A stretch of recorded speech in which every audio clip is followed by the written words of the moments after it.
Hello, everybody. Welcome to the weekly wrap up for this week. Owen might be joining us later on in the night, but because of his work schedule and everything, it may not be. So it basically depends how long this goes. And considering everything that,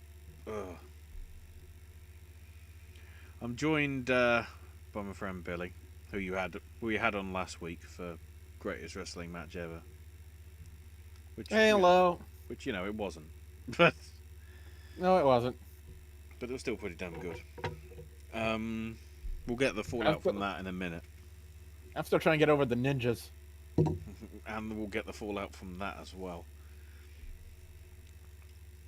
But I had to start with this that's above me. Hashtag speaking out, because wow, what a difference the last few days has made.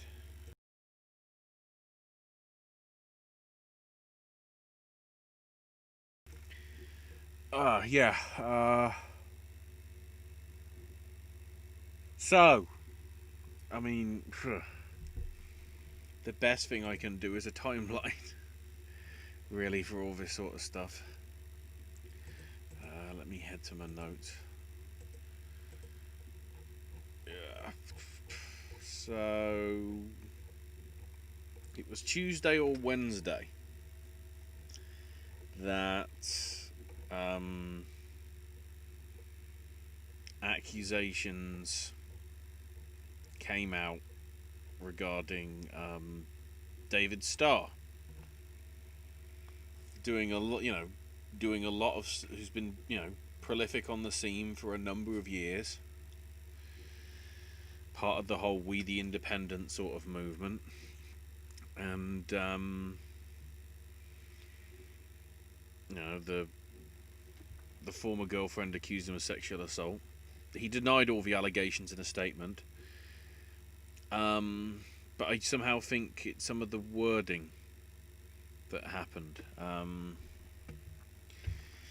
So one of the quotes that I've got here that he wrote was, "I've done plenty of wrong in my life, especially regarding my relationships with my partners. I'm not a predator, but I have been an emotionally immature dickhead to my partners." And a lot of people, including Matthew from Botchamania and all that, sort of highlighted that I am not a predator, but it's like, it's, It's like I'm not a bank robber, but I did steal. yeah. Um, in response, OTT has stripped him of their world title. Rev Pro, um, via their Southside brand that they obviously acquired. Can't remember if it was late last year or early this year, but either way, they stripped him of that title. TNT Extreme Wrestling have also stripped him. All have said they'll never work with him. Um, Stars deleted his Twitter. Um, and from the last statements he did before he went, um, it seems like he's okay with calling it quits because he doesn't think there's much chance of him being able to do anything because of, his previous history. Here's the thing that people need to realize about when you're working in the independents, and sometimes it's not just you know what comes out against you. It doesn't matter if it's true or false. What matters to some people is what has happened newsworthy in your name, whether it's been a positive or a negative influence. And sometimes when you have allegations made against you, whether or not you're innocent or until proven guilty, doesn't really matter to some promoters. What matters to some promoters is what kind of a reputation do you have, and if allegations are made against you, no matter if you're proven true or not, you still have a reputation that's going to follow you. And Mm. sometimes some promoters don't want that negative reputation Oh, following them. we'll get to that problem, Billy. That you see, that's the thing.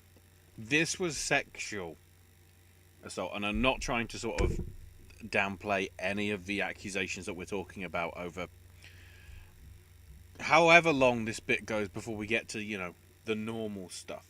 Um, but um, for me, it's not that. It's the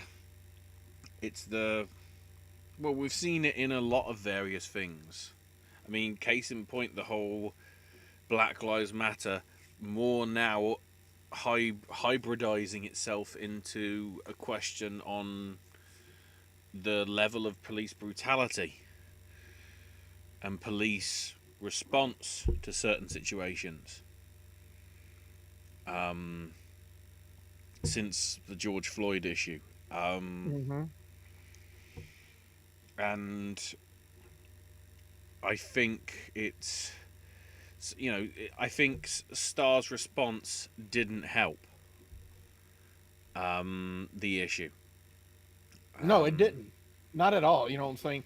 I'm not a predator, but, yeah, or I didn't do this, but I'm like, if he would have just went out and just proclaimed his innocence without having to use that qualifier on there, the but, which is what I call the qualifier on there, he, no, I think there's still an issue. Don't get me wrong, Billy, because I don't want you looking like an idiot as well. Because to be fair, because you've been with your girlfriend over the past week, you haven't been as much in the wrestling loop compared to probably normal, I would say. okay. I'm just trying to, because I'm thinking some of your comments I'm a little bit unsure on, because the problem I think, and it's it's not just in Britain, but the majority of the cases that have been brought up have been British, because it started from David Starr. Okay, he's American, but um, he was in Britain at the time and sort of working out of here for the last little bit. So, yeah, the key thing is after this other accusation, there was a second one. Keep that in Oh, mind as well. And that's what I'm trying to go on the ones where we have sort of multiple corroborated things. I also want to, before I get to any other things, full credit to Lucy Openshaw and Sierra Loxton, themselves victims as well, but they are the ones that have been chronicling the true experiences. People anonymously and also non-anonymously going to them and saying, "Here's my story," because this is the big issue that cropped up from mm-hmm. a lot of the reporting of it. A lot of fake accounts started showing up, Oh, hijacking the hashtag. Don't get me wrong, the hashtag was, I think, slightly hijacked, but for good things, which sort of crosses into my other gaming stuff. But I'll get to that later once we've finished the wrestling stuff. mm-hmm. Um, but yeah, there was a lot of people. There was a very, I wouldn't say infamous, because I don't want to sort of say give it attention. There was an account that went live, posted a list of about 50 to 60 names maybe, in sort of like a screenshot style thing, and then 2 minutes later immediately deactivated the account, which seems a That is very fishy. immature response to a lot of people that have been. if you look through a lot of the comments made by the victims, a lot of them haven't felt comfortable enough because a fair few of the people have had sway and, you know, enough power to affect certain things. Um, I so think one thing people need to keep in mind about these allegations, that these are allegations of a very, very personal nature. You know, exactly, when it comes to anything involving a sexual kind of thing that happened, whether it happened or not, it's still a very personal matter, and it's, you know, that's one of the topics, you know, whether it's in the wrestling industry or the gaming industry, it's still extremely hard for some people to talk about. You know, yeah. and so because some people they would they don't want to, like, they don't want people to, like, look down upon them for whatever reason it may be. They don't want people to be, you know, they don't want to feel that, because they feel like if they come out and they talk about some of the things that happened, you know, they feel that people will look down upon them. They would like shun them, shame them for what that happened, which is why 99% of the time people try to go after the victim in the allegation, as, you know, as well as the perpetrator in the allegation. And it's always the issue because you've got to treat it seriously. You've obviously got to let the accused give their retort. But the problem is if you try and pester the other person too much for, like, you know, their full side of the story, that's why these statements have taken a lot of confidence and time for people to actually get them out. Because I think rather than trying to talk to different wrestling media sites about it, um, a lot of them are wanting to put out their own statement that they want people to use. Because Lucy herself said she's had to uninstall the Twitter app for at least a day or two. She hasn't disabled her account or anything, but she's just wants to disconnect. So she's disabled the app, and then in a couple of days' time, you know, hopefully she'll be back and, you know, help out any other issues that have cropped up from various sources. And the other thing too is, what kind of a public figure is the person being accused? You know, because this person might have a well-known following, like David Starr does in the wrestling industry, and you could still have fans who would want to willingly go out on social media and not only defend him, but also attack the victim, and try to slander the victim mm, into recanting their statement. So that's another thing that people need to take into consideration yeah. too, as to why some of these victims want to deactivate either their social media apps or even their social media accounts after they come out on record saying that this public figure did this to me. I might as well get this out the way because it sort of has repercussions, ironically. Um, this isn't relating to the. Well, this eventually relates to the speaking out stuff. Mm-hmm. So, last Monday, a wrestler by the name of Nathan Cruz decided to put out a tweet saying, wrestling is one of the most subjective art forms. If something doesn't meet your criteria of a 5-star match, I bet my home and savings that it will meet someone else's. So don't pass off your opinion as fact. It isn't, especially if you've never done this job. A lot of people are thinking basically, um,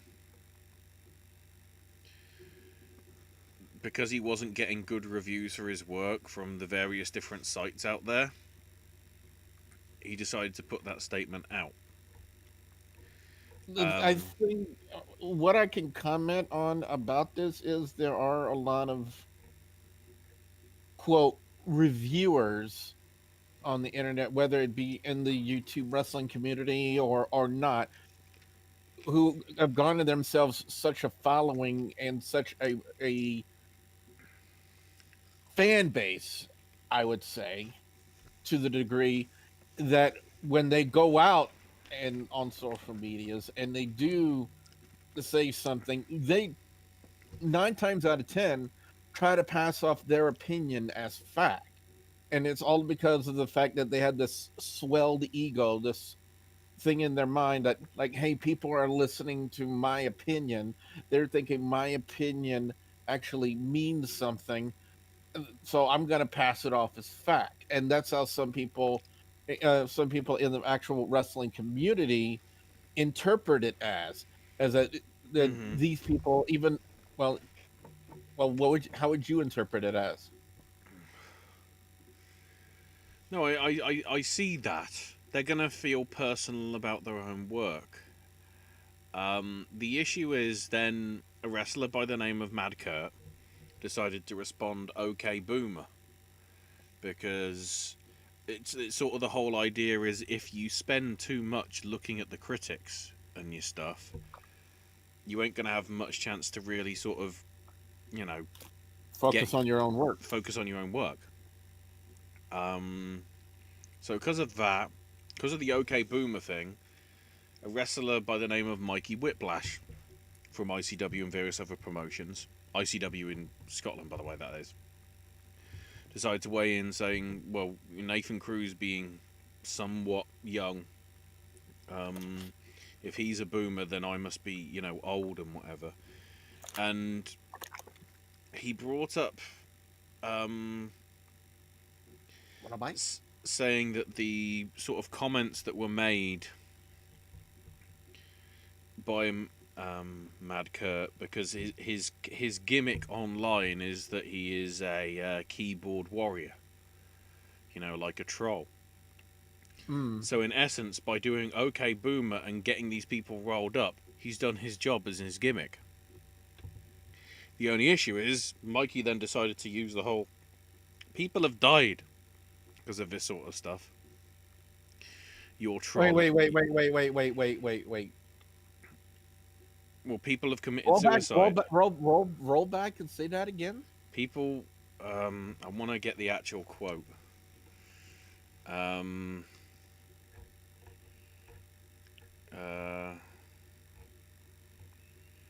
I want to get the actual quote regarding it, but I need to.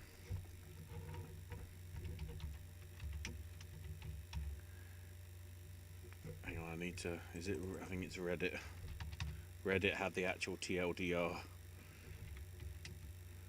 that I need. Um,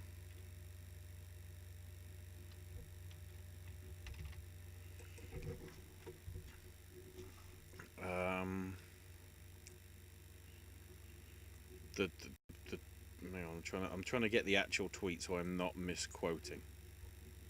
Um, I mean, Nathan himself did say, hang on,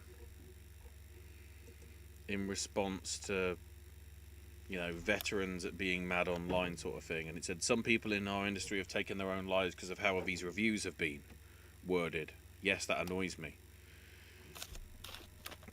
Which may be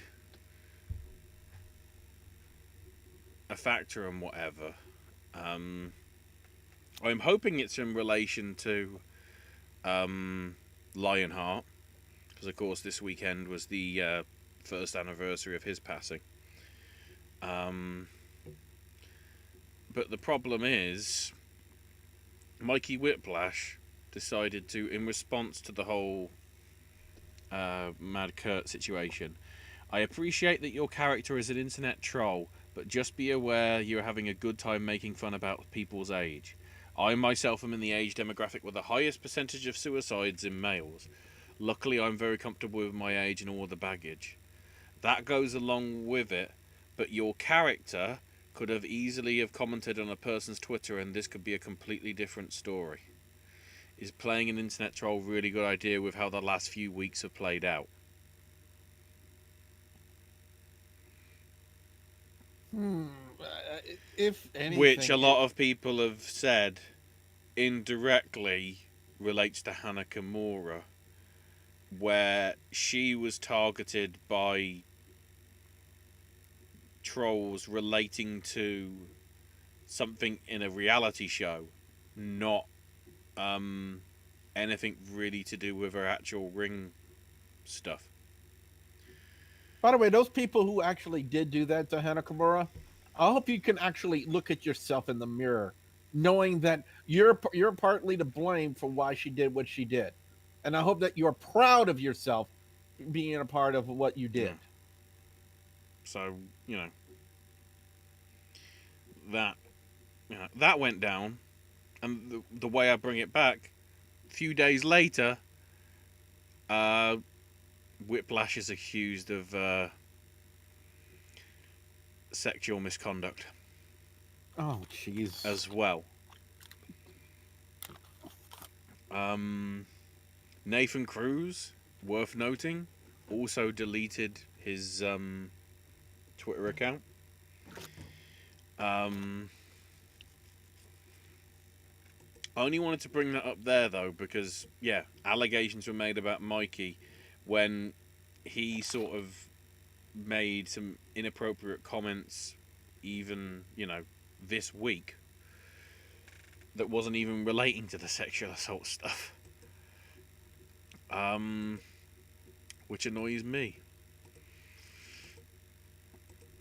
It's the whole idea of thinking you know somebody and then you don't, which gets us to practically every other case that we're going to talk about in the next however many minutes. So, Thursday, a woman named Hannah tweeted photos of bruises on her lower body, writing, "This is scary, I'm really scared. Jordan Devlin did this to me, and this is just the physical damage, not including my, I'll clean it up, bottom and back bruises, because I don't fancy posting that online." Um, and then, um, after Devlin tweeted about OTT Wrestling having a new chapter because of David Starr being stripped of the title, she said, quote, "My head is full, but my abuser is now tweeting about OTT Wrestling vacating their title. You're in danger of putting another abuser right in his place." WWE put a statement out saying, "We take any allegation of this nature very seriously and are looking into the matter."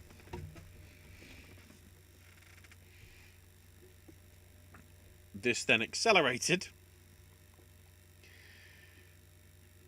on By the Friday. way, it's not an exaggeration either. No. So Devlin put out a statement saying, "The recent allegation made against me is completely and utterly false. This is a case of malicious personal agenda being executed against me on the back of a very brave telling of true experiences by other women." As if it's only the two people that brought it up against David Starr. Because then, multiple people accused El Ligero. I can't remember the real name that he was. The statement he put out, the current story that has been released by, I'll just say Violet and Claire, I'll just use their first names, is neither accurate nor true. Um,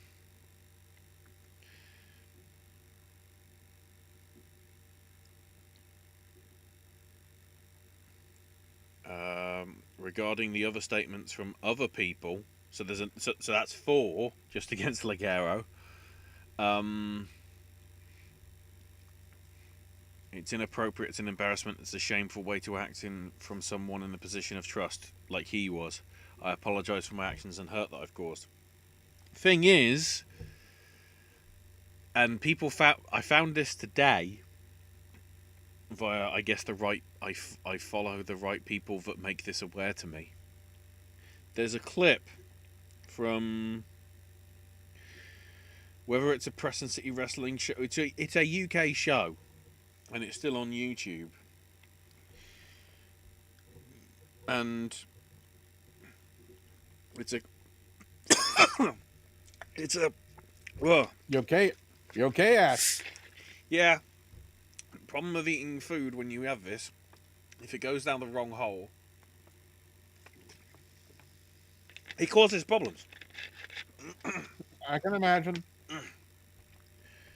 Um, so this promo is like somebody is going to face El Ligero, and the person's like, I wouldn't want to face El Ligero. You know, he's a bully and a cheat, and things like that. And then right at the end, he goes, "Yes, I'm talking about you, Ligero. You and your 13-year-olds." Oh God. And then it had to say disclaimer just because they decided to use it anyway. She has the mental capacity of a 13-year-old, but her body and her age is actually 18. And then they laugh about it. And that aired. No. And yeah, there are a lot of accusations of him doing inappropriate conduct with, I don't know whether there was anybody underage, but certainly within the sort of 16 to 20 mark, I believe. Some of these, despite some of these assault allegations, whilst he's fiance to his soon-to-be wife. So, are you all right, Billy? Or have you got the same issue that I had?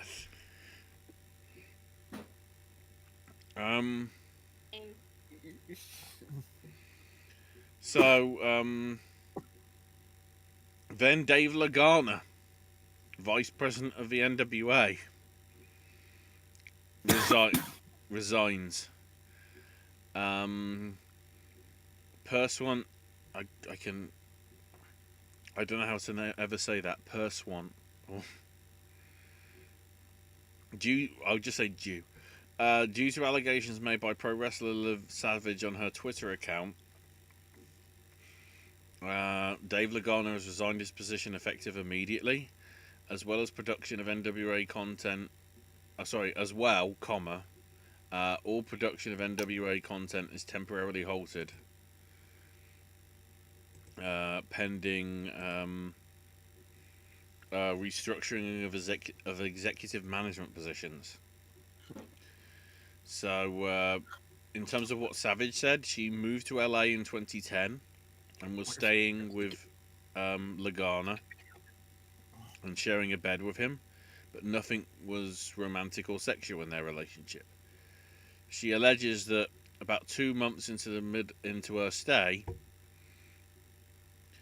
she woke up in the middle of the night and Lagana had his hand down the front of her pants underneath her underwear. He was also touching himself.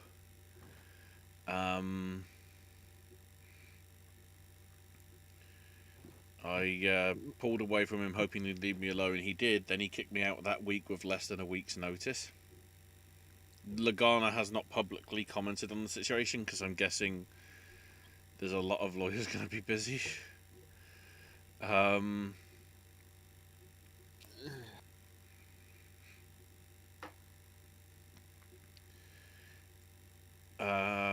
Then the only actual proper response to anything, WWE releases Jack Gallagher following the claim. The woman called herself Becky. She tweeted a story of a 2014 New Year's Eve party where she said Gallagher was trying to get her drunk, Making continued advances despite being told no, and then burst into a bathroom and ripped her skirt down before she was able to leave. She later then tweeted a conversation between Gallagher and the person that owned the house where the party was held, saying he had no recollection of the event but wanted to apologise to her. The big thing with that, of course, is WWE released him. Because of it? Apparently.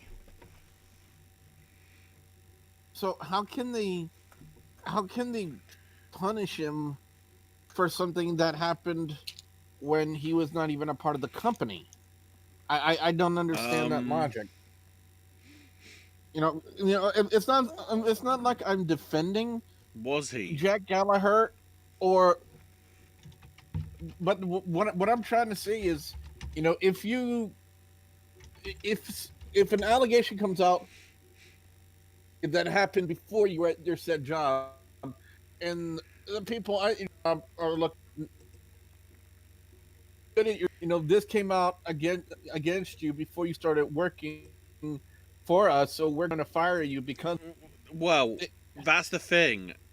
From the sources that I've seen, they didn't release it. They didn't release him. He released himself because WWE statement. If I get to, I left this for a little bit. Individuals are responsible for their own personal actions. WWE has zero tolerance for matters involving domestic violence, child abuse, and sexual assault. Upon arrest for such misconduct, a WWE talent will be immediately suspended. Upon conviction for such misconduct, a WWE talent will be immediately terminated. WWE's ability to fine, suspend, or terminate a talent will not be, however, limited or compromised in any manner in the event incontrovertible evidence of such illegal misconduct is presented. Did I put it back?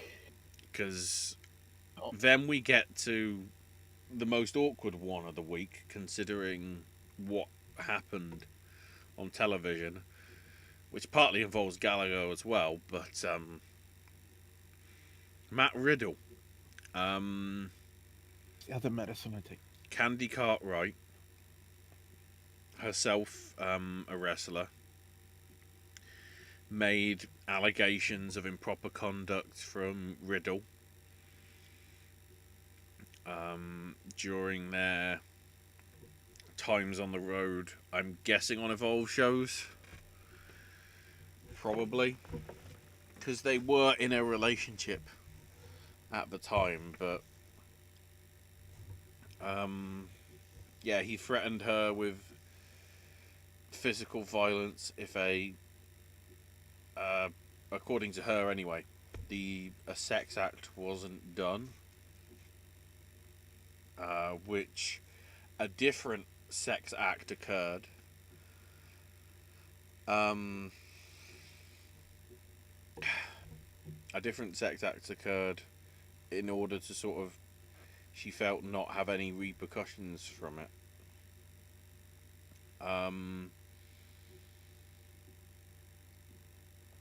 This has been a week of allegations, has it not? The really questioning thing is Riddle's response from his lawyer says it's another attempt to harass and humiliate him and his wife and to try and tarnish their reputation in the community.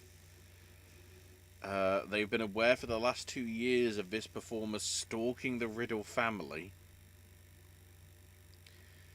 In 2019, our firm had drafted a pleading against this performer to seek an injunction for cyber stalking.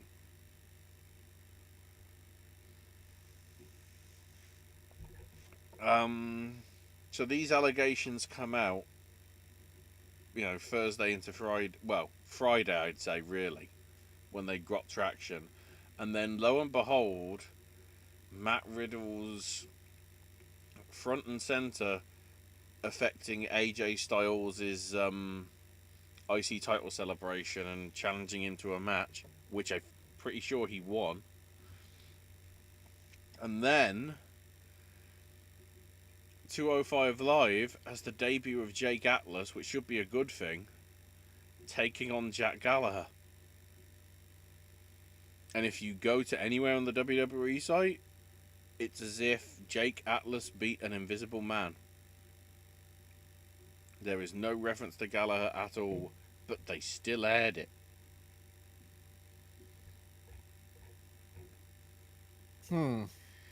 Then, as if, don't think that WWE is just affected. Allegations of rape and assault came across Jimmy Havoc and AEW. AEW put out a statement regarding this, saying, "We wish Jimmy all the best as he receives treatment and counselling in an effort to overcome the mental health and substance abuse challenges in his life. We're aware of various reports relating to him and are evaluating his status with our company and will address it when he's completed his rehab." So a woman who had a previous relationship with him detailed a verbally abusive relationship. Then a rape allegation from a different woman.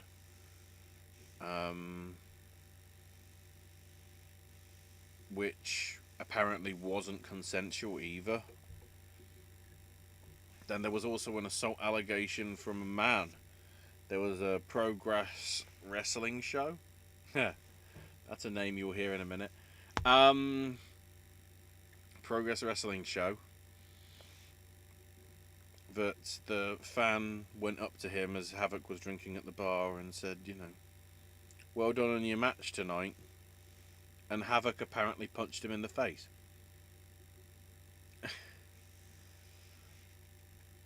Nothing was done because it was just, quote unquote, Jimmy being Jimmy. This is the only one that I've seen that, one, okay, they're keeping him on, but two, they are giving him counselling and stuff. Because he has been dealing with a lot of crappy issues in his life if you've looked at his history.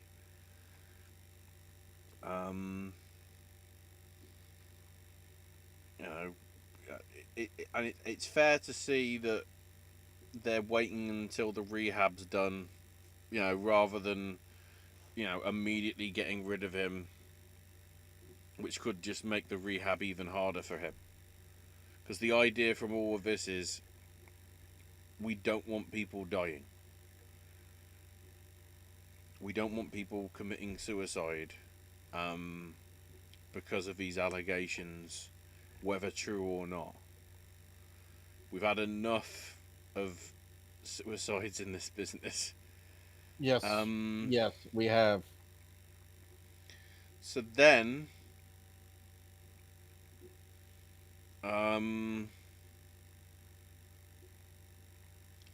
we have Impact Wrestling's issues. Oh Because boy. this is how widespread it is. A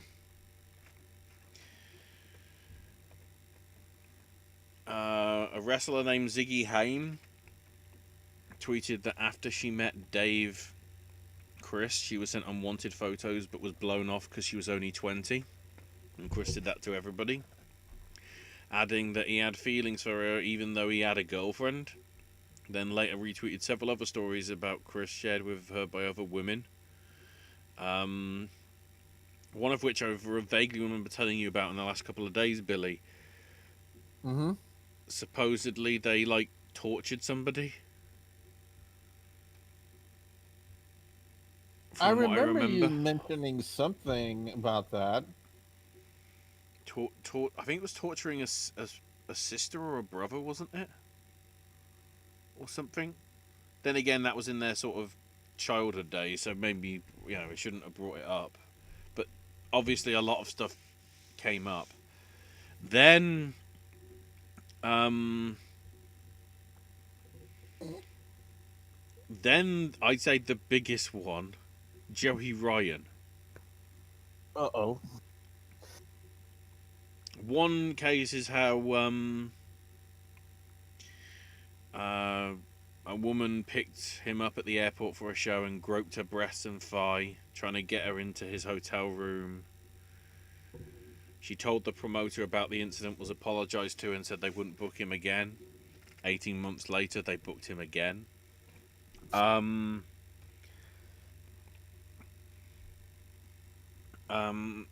there's been a whole plethora of accusations against Joey Ryan of sexual assault and sexual misconduct. So, which, considering his character at the minute in Impact, It's completely the opposite. Yes.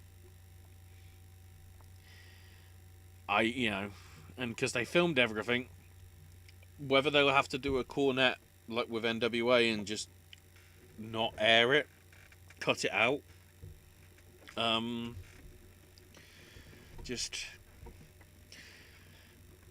then the allegations of Elgin's previous issues cropped up.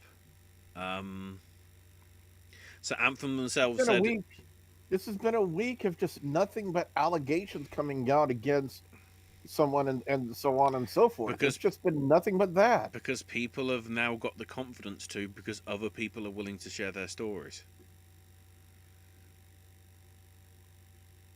David Starr was the domino, and now the giant domino spread is falling. Rightfully or wrongfully. Obviously all these are accusations, but they, as always with accusations, they don't look good. Let me see if I can get the one that's in my notes up here. But here's one thing I think I would like your viewers and your subscribers to keep in mind, that accusations without evidence are just words. True. That's why it's a he said, she said, as my lovely and beautiful girlfriend Rose. Yes, but the just said. What I'm trying, the majority of the ones I'm bringing up have multiple accusations against them. If it's one, then you've obviously got to throw some doubt. If multiple people are saying said things, then surely there has to be more weight put behind the accusations rather than the defense of the person, to some extent. Doesn't mean you shouldn't, not consider the statement from the accused. But with multiple cases, being attributed to said accused, the accusers need to sort of be paid attention to as well. The other ones, Alex Shane, who was part of Wrestle Talk and the Talk Wrestling show over here in the UK that's on one of the radio stations here, and has been in was part of WCPW for quite a while, various promotions across the UK over the last 15-20 years. Allegations came out that he took Polaroids of encounters with a 15-year-old and other girls and showed the photos around. Said 15-year-old then later committed suicide, and her sister said although it wasn't exclusively due to what Shane did, it may have been part of the stuff. He released a statement denying the accusations, but resigned. I believe, TalkSport aren't using him. TalkSport did a very good show sort of encompassing this themselves. If you can listen to it, I think it is available online globally to listen on TalkSport's website. Talk Wrestling, I think the show's called. So then here's the interesting one with Impact. Chris Levin, the referee, basically said Anthem were wanting people to come in. They were investigating allegations against Impact executives because a former talent claimed the execs of sexual harassment. So they wanted people to come forward in terms of, experiences. to this independent inquiry. And Levin basically said, yeah, it's not great. It then turned out that the head of the inquiry and the investigation was closely linked to one of the actual executives of the company, and claims that he was ghosted and not responded to about anything for at least a couple of months. And then, upon calling them, because he was expecting them to call him regarding, other shows and things to do, upon calling them, in the space of, I think he said 38 seconds, because I guess he's got the call log of how long the call lasted.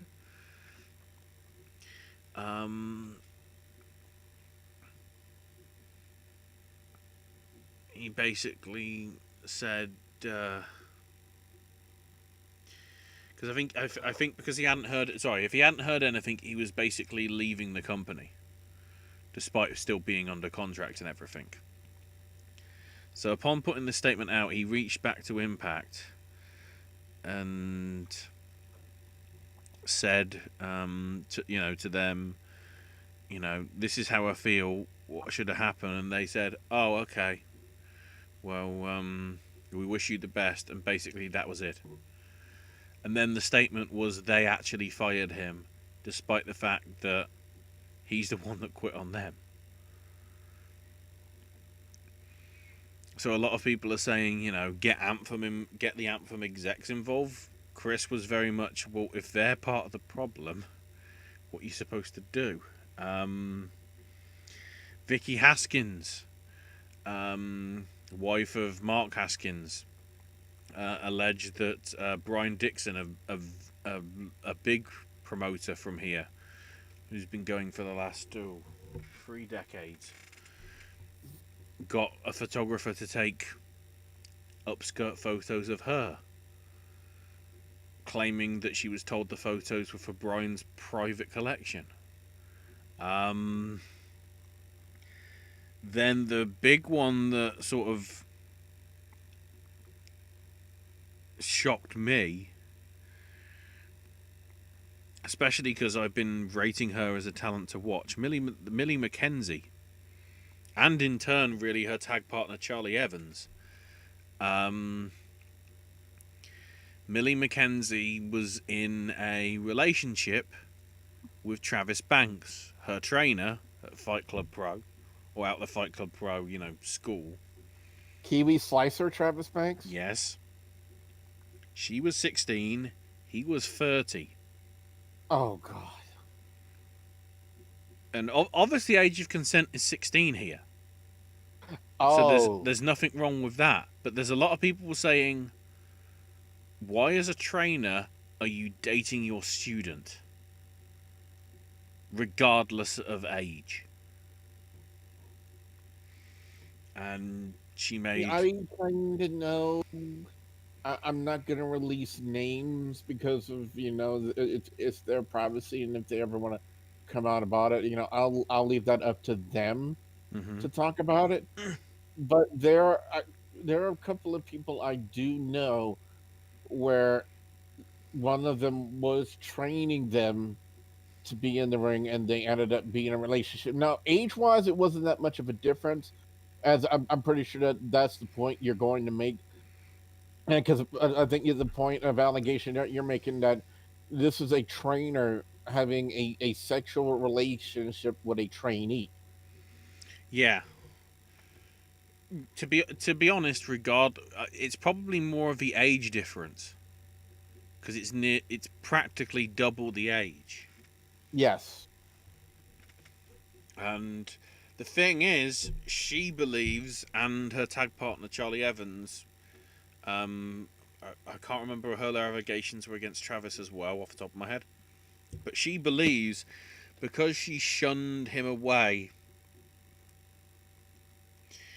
basically she said that she was in her hotel room, kept getting banging on the door from him, which started off kind, but then very, like you see with abuse and manipulation, it gets, like very calm and then very aggressive and then very sad and then, it's the whole range of emotion.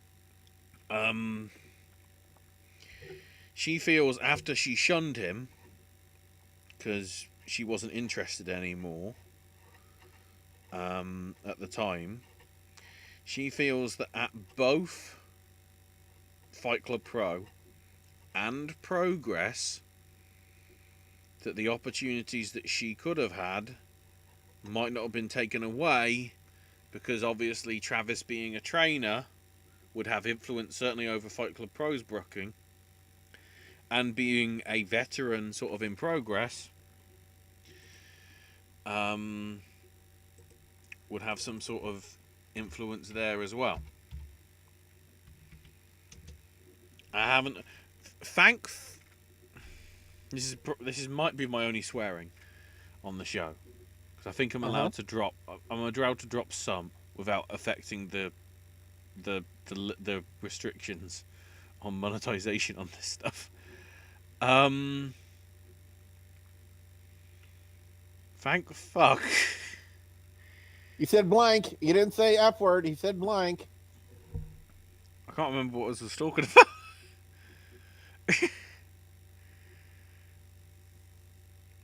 Oh yeah. Thank hell. You could say blank. Or the frick. the NXT isn't NXT UK isn't running at the minute because there were allegations against Joe Coffey, but I just want to say that there isn't as enough evidence of that one. I would argue.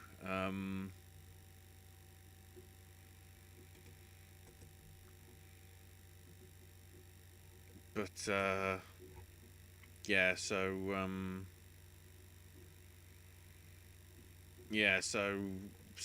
Progress put out a statement, which they decided to do under the title "The Darkest Timeline," which I don't think is an appropriate thing, John Briley, because we know it was you managing the Twitter account at that time.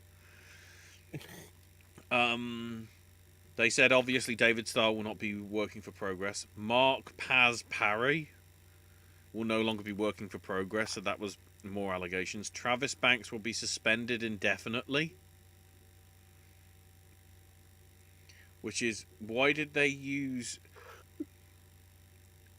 said suspended indefinitely and then no longer be working for Progress with other wrestlers? Seems weird. Devlin, obviously, and then also Scotty Davis, some allegations were made against him.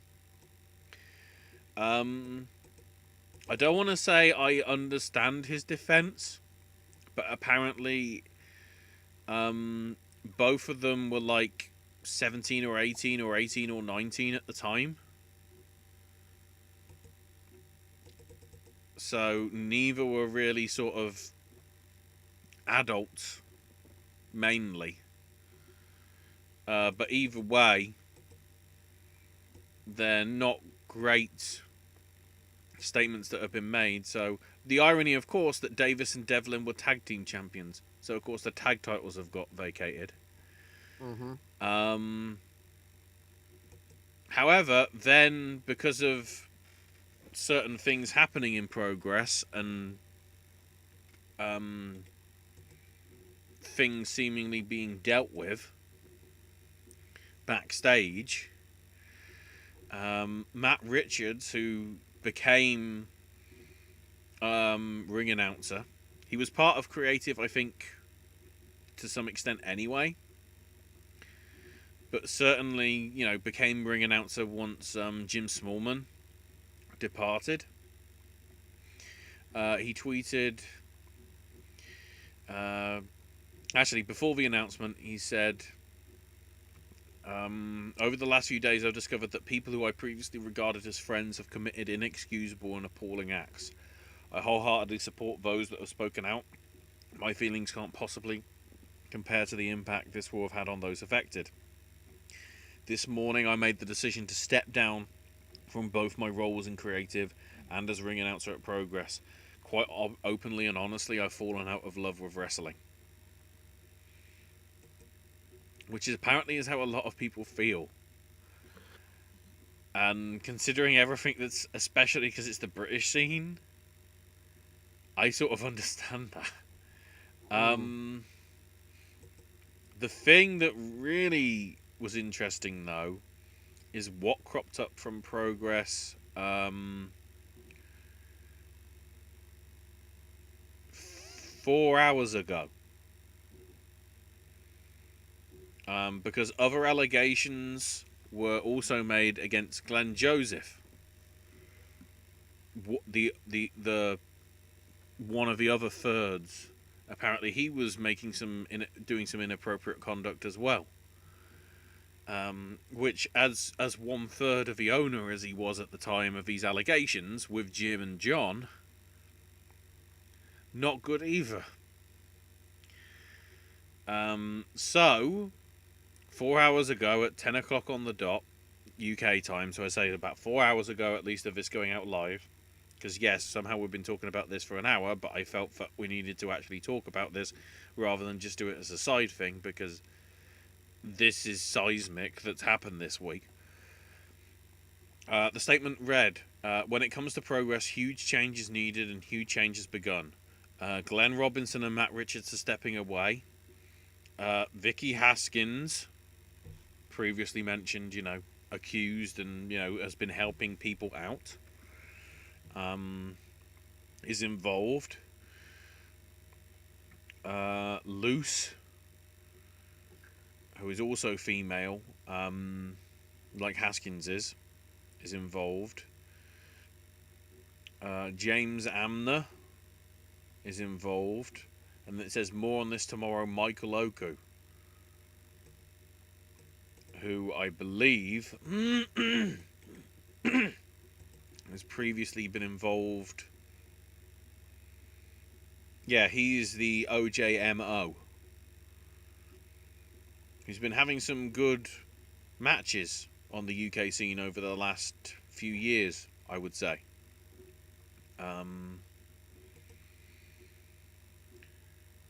So yeah, a lot of the key thing is, and a lot of people have brought this up, including him himself, in the statement that he made, the toxicity and the culture,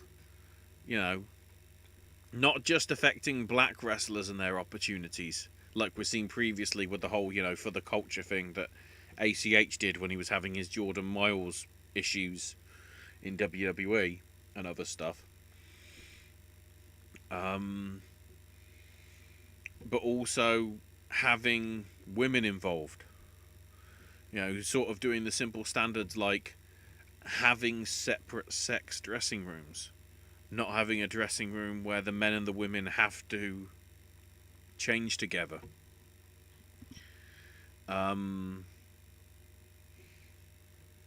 Getting rid of the people that are the inappropriate ones. Which I think is what this is.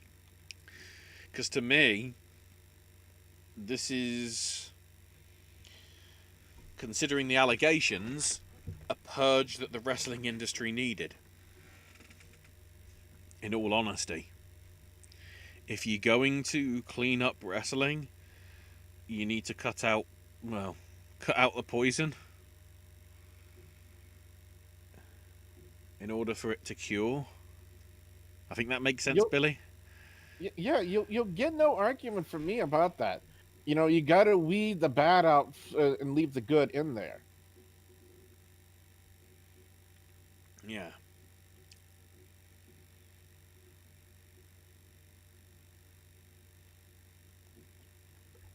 So, it's a good. I'd say Progress has got a good group of people there involved. In terms of doing whatever needs to be changed at the company and its attitudes and behaviors and everything. The question is, who else needs to? Arguably, Fight Club Pro does. I think there was Let me see if I can get the right name. Yeah, there are some accusations against one of the co-owners of Fight Club Pro as well. I believe there were some that I don't think are truthful against Trent Seven, but I don't want to say otherwise. Um, but there's been other accusations against Martin Zaki, the other co-owner, as well. So whether something needs to be done there, especially when you take into account that at least for a time, Travis Banks was head trainer there, and everything. TK Cooper himself wasn't happy about what happened with his friend, and then at the same time not knowing the situations. And then you talk about the booking situation, and this brings up the story of Pollyanna.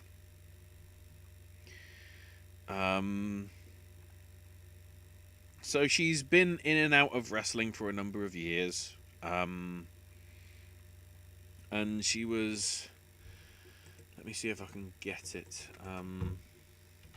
Pollyanna. Yeah. Let me see if I can get the details here from her account, but at the same time also the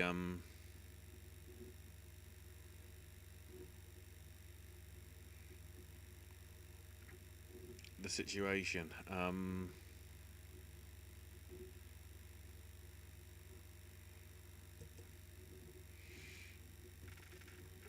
Because again, this sort of came out in the last few hours.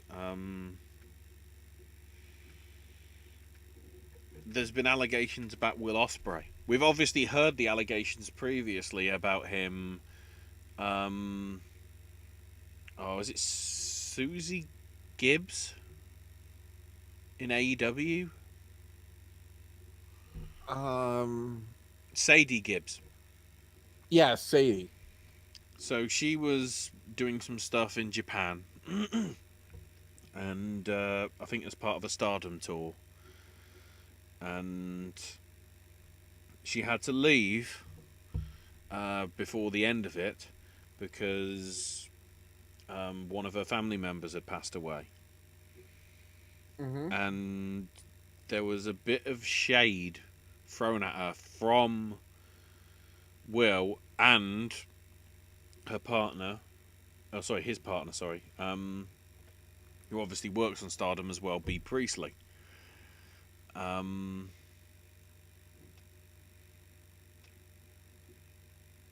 So I just put that into context because of possibly some sway stuff. So Pollyanna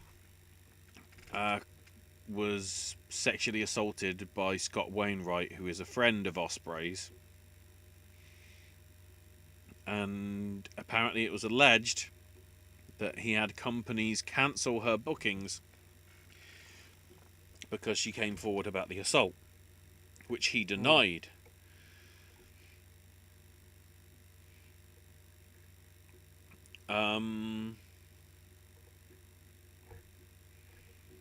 IWL, one of the companies that she was due to wrestle with,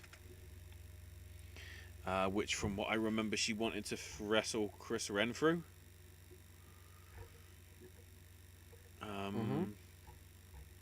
Yeah, I'm trying to look at the thing. Yeah, so Pollyanna tweeted, in regards to what Will said about never blacklisting anyone, which he did in his retort, the promotion contacted me, asked me for opponent, and asked for a dream match. Oh, sorry, they asked me for opponent, and she asked for a dream match with Chris Renfrew. A few hours later, after they put the graphic up, she got an email from the promotion saying, unfortunately, I got some bad news. Since announcing your match with Renfrew, there's been a lot of people unhappy about it. Now, I wouldn't normally make any decisions based on other people because I expect everyone to act professionally despite any issues. However, that big word, it is now starting to impact the event itself, as it would eventually lead to me losing the venue, which would be devastating. This venue is the venue where I think it was called Lucha Britannia was coming from, which was Will Ospreay's promotion.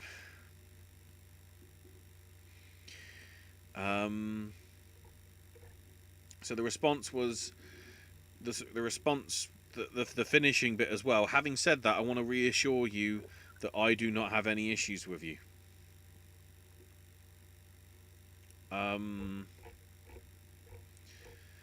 So apparently they followed up on this with the call went something like from the venue's owners: Will's our boy and feels uncomfortable with you booking her. I told them I wasn't going back on my word with Polly, but wouldn't book her going forward. That wasn't an option. The option was either unbook her or lose the venue in their first show at that said venue. The promotion said apologies to Pollyanna, who despite fighting a one-sided was always professional. To Will Ospreay, go funk yourself and your half-assed apologies. So they've admitted they're in the wrong, but sort of they were strong-handed by the influence of Ospreay. So I don't know how much of a career he's got left now, given that evidence apparently. You know, there's an old saying. You know, you think you know a person. You know. Yeah, that's what I've seen a lot from a lot of people, fans, friends of said wrestlers. I guess in inverted commas, because now they're just appalled by it. I mean, here's the one thing we need everyone to understand: we are not doubting or being naysayers about Will Ospreay's ability. Inside the ring, Will Ospreay is an incredible performer. There is no doubting that. Outside the ring, outside the squared circle, from what we've heard, the guy's a flat out dick. I mean, I don't understand how someone who is just such an amazing performer could flat out just do something like that to someone like Pollyanna. I just don't I mean, understand it. that's your views, and the views of Billy are his views and not mine. I sort of agree with you. I wouldn't say he's just dick. Um, Well, to deny someone the right to perform if in the their company, even allegations though are they true, that is, I'd say, unprofessional. I wouldn't say dick. and I think my girlfriend Rose would like to say something. Mm-hmm. Go ahead, Rose. People will only show you what they want you to see. But if you find out how else they are, that they're trying to hide, it makes a difference. Yeah. Oh. Or, she does bring up a valid point. Yes. No. And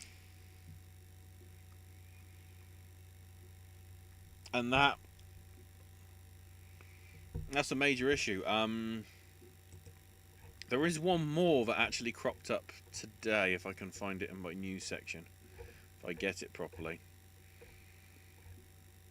Hang on, where's the other one as well? There was another one. List.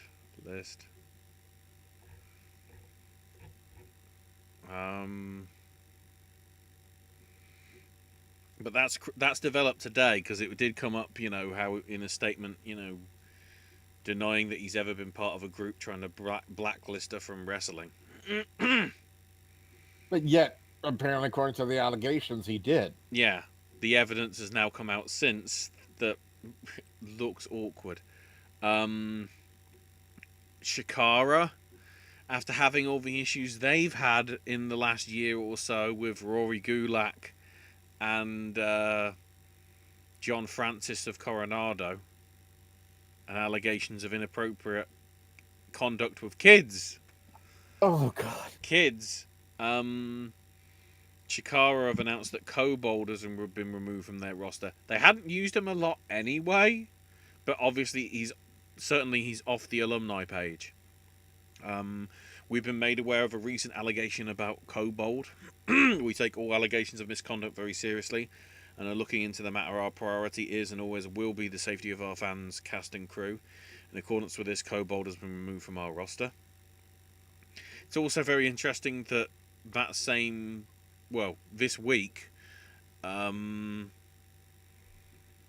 Quack put out a sort of wrestler's guide to sort of how to deal with this stuff, both as a victim stuff and how to be professional in responding to it rather than looking like a dick. Oh wait, I'm using the dick. Oh, yes, is a technical term now.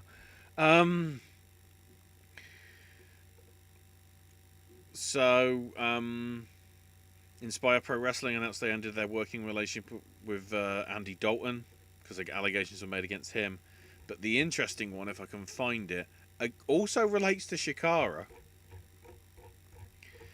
The ring announcer. Please, can I find it? It was there, and now I can't find it. I need the notes.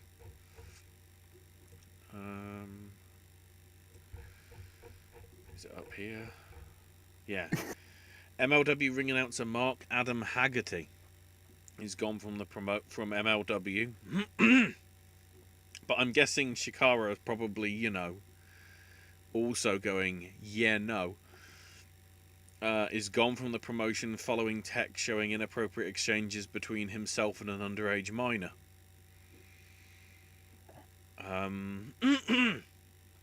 A wrestler by the name of Sully Banger shared text messages allegedly between Haggerty and an underage person. The kids and their parents have consented to this being shared but will remain anonymous. The kid said they told Mark that they were 15 and mentioned being a freshman in high school more than once. When confronted initially, Mark said that he blocked the individual the second he found out their age, but apparently the kid was the one that actually blocked him. And the texts show that Haggerty used explicit languages in the exchanges.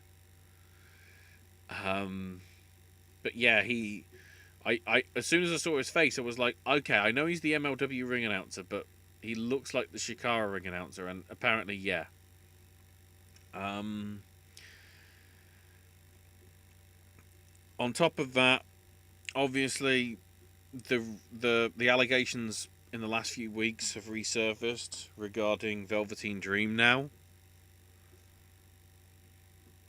It became a thing and nothing happened, but now obviously, if it's looking more prolific in terms of whether it is paedophilia or sexual abuse or sexual assault,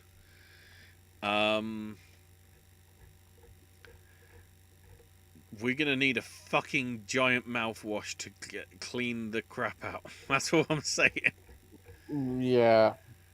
Oh. So, that only took an hour and 15 minutes. I noticed. But I felt I needed to just get it out there and cover it. I haven't covered all the allegations because there's too many.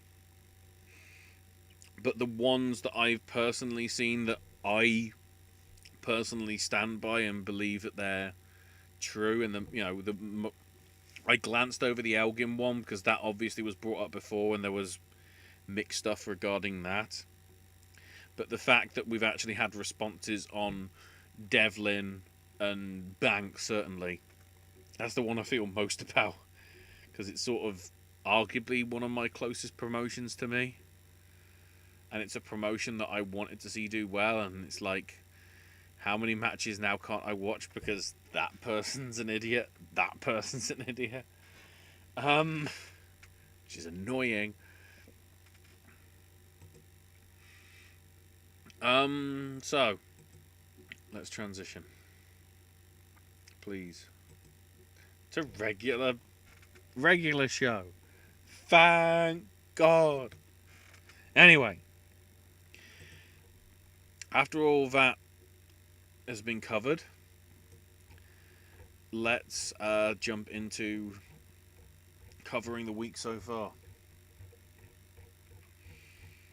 I'll leave the GCW and New Japan stuff because that stuff I'm actively interested in.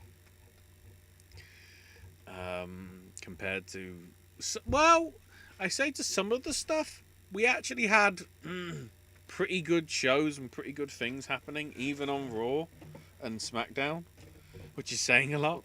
Yeah. So it opened with Orton talking, about the Edge and addressing the, obviously because the match was recorded the previous week. Apparently the injury to the tricep happened during the reshoots for like the weird camera angles that they did, Billy. Really? The actual match that you saw, including the low blow which led to the finish and all that was all recorded as one block. The random bits like the huddle bit, at the start. You mean the collar and elbow tie-up? Yeah, the tie-up. That was recorded separately, as were some of the other spots as well, including apparently including the superplex. Apparently, that is where it happened. Oh. When the superplex happened the first time in the actual match, it happened. It was fine. When they did the reshoot to get a different angle from from the cameraman inside the ring, not outside, apparently that's where it happened.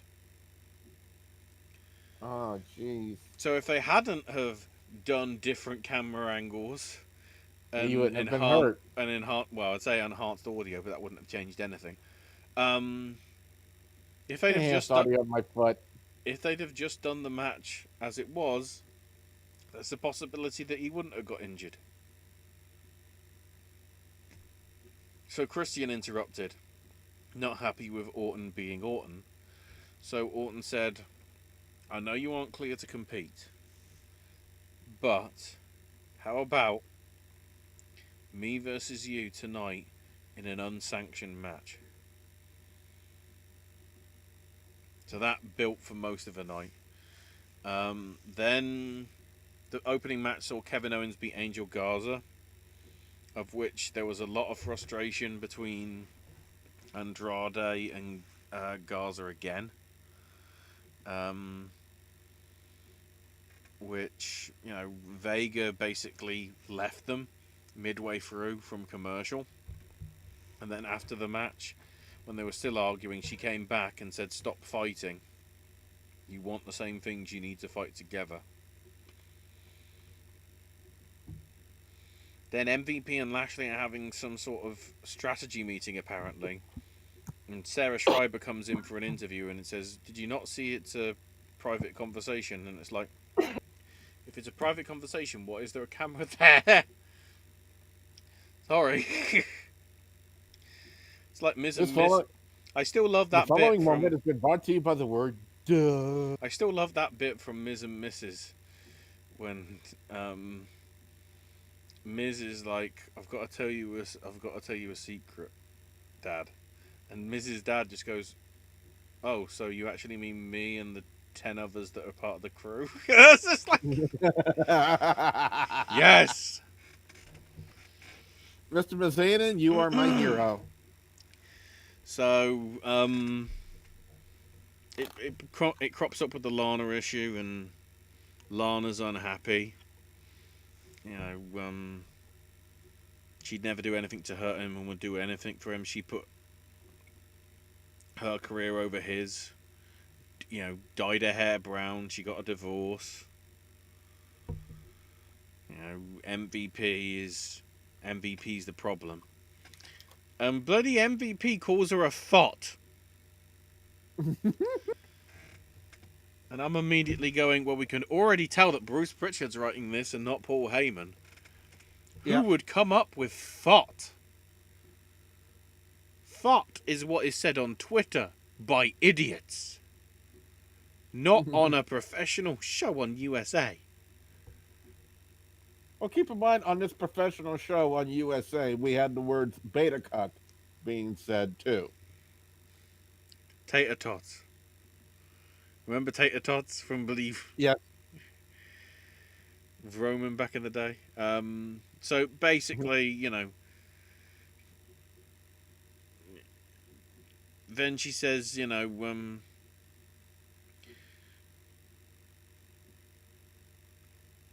or Lashley basically says, when was the last time that you laced up a pair of boots? You're more concerned with getting likes on Instagram, and you use me to get more famous and even publicise his sex life. And I'm like, no, she didn't. WWE did.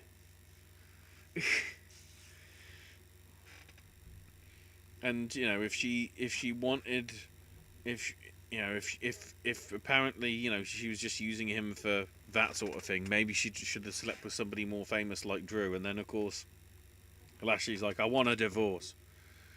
And I'm like, thank God this storyline is over.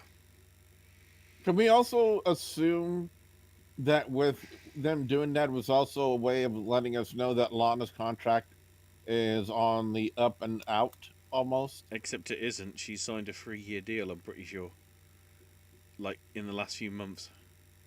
Well, she did a 3-year deal. Then what the hell are they going to do with her now if they're going to write her off as a divorce with Ashley? You didn't let me say insert JoJo meme to be continued. Oh. We'll get back to that. Remember, you didn't see any of this. I'm trying to... So, the Viking Raiders are now... No, wait. I did see Raw. Okay. The Viking Raiders are united. Oh, God. And then here come the ninjas again. For the first time we saw the ninjas in any context was Backlash for no reason. And now all of a sudden we have to pay attention to them. And Tozawa. Oh my God, Tozawa. Giant black ninja, who apparently we now know, Jordan Omagabayan. I might have mentioned that last week. But he's like 7'3", and you can't teach that. Oh no. God damn it, I brought that guy up. Hashtag speaking out. I shouldn't have done that. I can almost sense the headache you're about to get. Yeah, well, I already had that because I had to watch an 8-man tag with Akira Tozawa and 3 ninjas versus Viking Prophets, which the Viking Prophets won pretty easily. And then here comes Big Black Ninja, except then here comes Big Show, who last time we saw him, remember, was a heel beating up Drew McIntyre 6 weeks ago, and all of a sudden, yeah, he's good. What? God, Big Show flips more than a pancake does. That's offensive to pancakes. But you still flip a pancake. So then Big Black Ninja is backed away by Tozawa. Because, ninjas. It's ninjas. That's all you need to know. That's all you need to know, ladies and gentlemen. It's because of ninjas. You don't need any further explanation if you wanted than ninjas. If you wanted to do Your that... show is sponsored by ninjas. If you wanted to do... I mean, that's inappropriate because Mixer is ninja. I found my girlfriend because of ninjas. In pajamas? Basically. What, the esports team, Ninjas in Pajamas? So then Seth Rollins does his promo saying how, Dominic's supposed to be here, Ray isn't, and they've been looking for him backstage because if Dominic's a problem, he must be sacrificed. And Ray basically goes, if anybody touches his son, he'd end him. And then, he said, eye for an eye. Dominic's an adult who can make his own choices. He can be on the right side of the history, but then he can be on a sacrifice. and got on his knees and thanked Ray. Cue Dominic from out of nowhere attacking him. Murphy and Theory run out. Dominic manages to escape. I'll say this: you can tell that that they really worked hard on that segment with Dominic. You know, making sure that he got his spots right, making sure that he did what he was supposed to do, and got out of there the way he was supposed to. Dominic did. I want to say for basically his I don't want to say his first spot job because I think we can all safely assume that he did that when taking suplexes from Lesnar. But other than that, I want to say for his spot and what he did a pretty good job. Then R-Truth, who's set to be Then in... No, he's just bumped into Lashley MVP and talked about, because I think it was supposed to be a tag match. Drew and R-Truth versus Lashley MVP. So, of course, they're like, Drew isn't here. And he runs away. Then back from break, there's like weird noises underneath the ring. And Truth's going, they've got a ninja problem. Like, so I think they're about to beat him up, but Drew shows up. And then MVP challenged them for a winner-take-all match for both belts. And Truth went, yep. I think not, playing his dumb character that he is. Then the Iconics beat Liv Morgan and Natalya. Of course they did. Why are Liv Morgan and Natalya teaming up? I don't know. Obviously, Iconics obviously got the win. Then the Iconics challenge Bayley and Sasha to a tag match. Then Big Show and Christian backstage, building up towards what's going to happen later. Then Natalya's angry at Liv and blames Liv, making rookie mistakes. She can see why Ruby Riott left her. And she walked out and she's like, nobody's showing me respect. What's going on? And Lana shows up and says, oh, I understand. I thought I'd be married to a WWE champ and instead I'm getting a divorce. And Natalya goes, I know how you feel.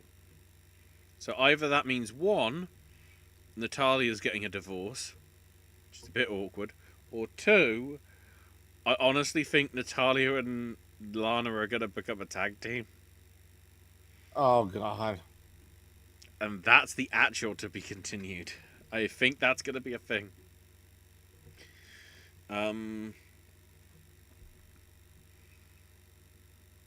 MVP approached Apollo Crews backstage saying, do you want to, do you want my advice sort of thing? And Crews turned it down and said, the only way you're going to keep a title is with me in your corner. Then, random, Charlotte's backstage and Rick's there going, people getting under your skin. And then she went woo and he went woo and it was like, wow, that's the definition of filler. Also, we're about an hour and a half in, nearly 12 minutes of wrestling. Mm-hmm.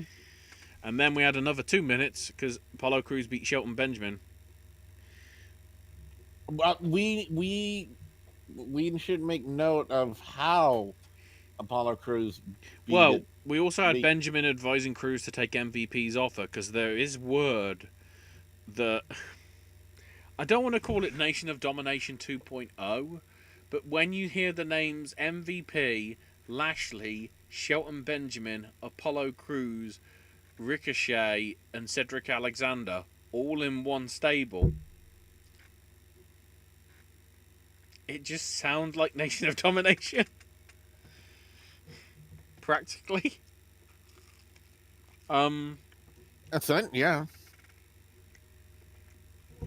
So yeah, Benjamin tried to pin with feet on the ropes, but the ref saw. Crews then decided to use a schoolboy grabbing the ropes, which the referee didn't see, and get the win. which then made me go, how weird is this then? You've had him as the babyface and all this stuff against Andrade for a number of weeks, and they're going to flip him into heel possibly within weeks as well. They're literally doing the same thing as what bloody Nia did. But here's my question: Has am I saying it right? Uha Nation, Yeah. has he been an effective heel in the past?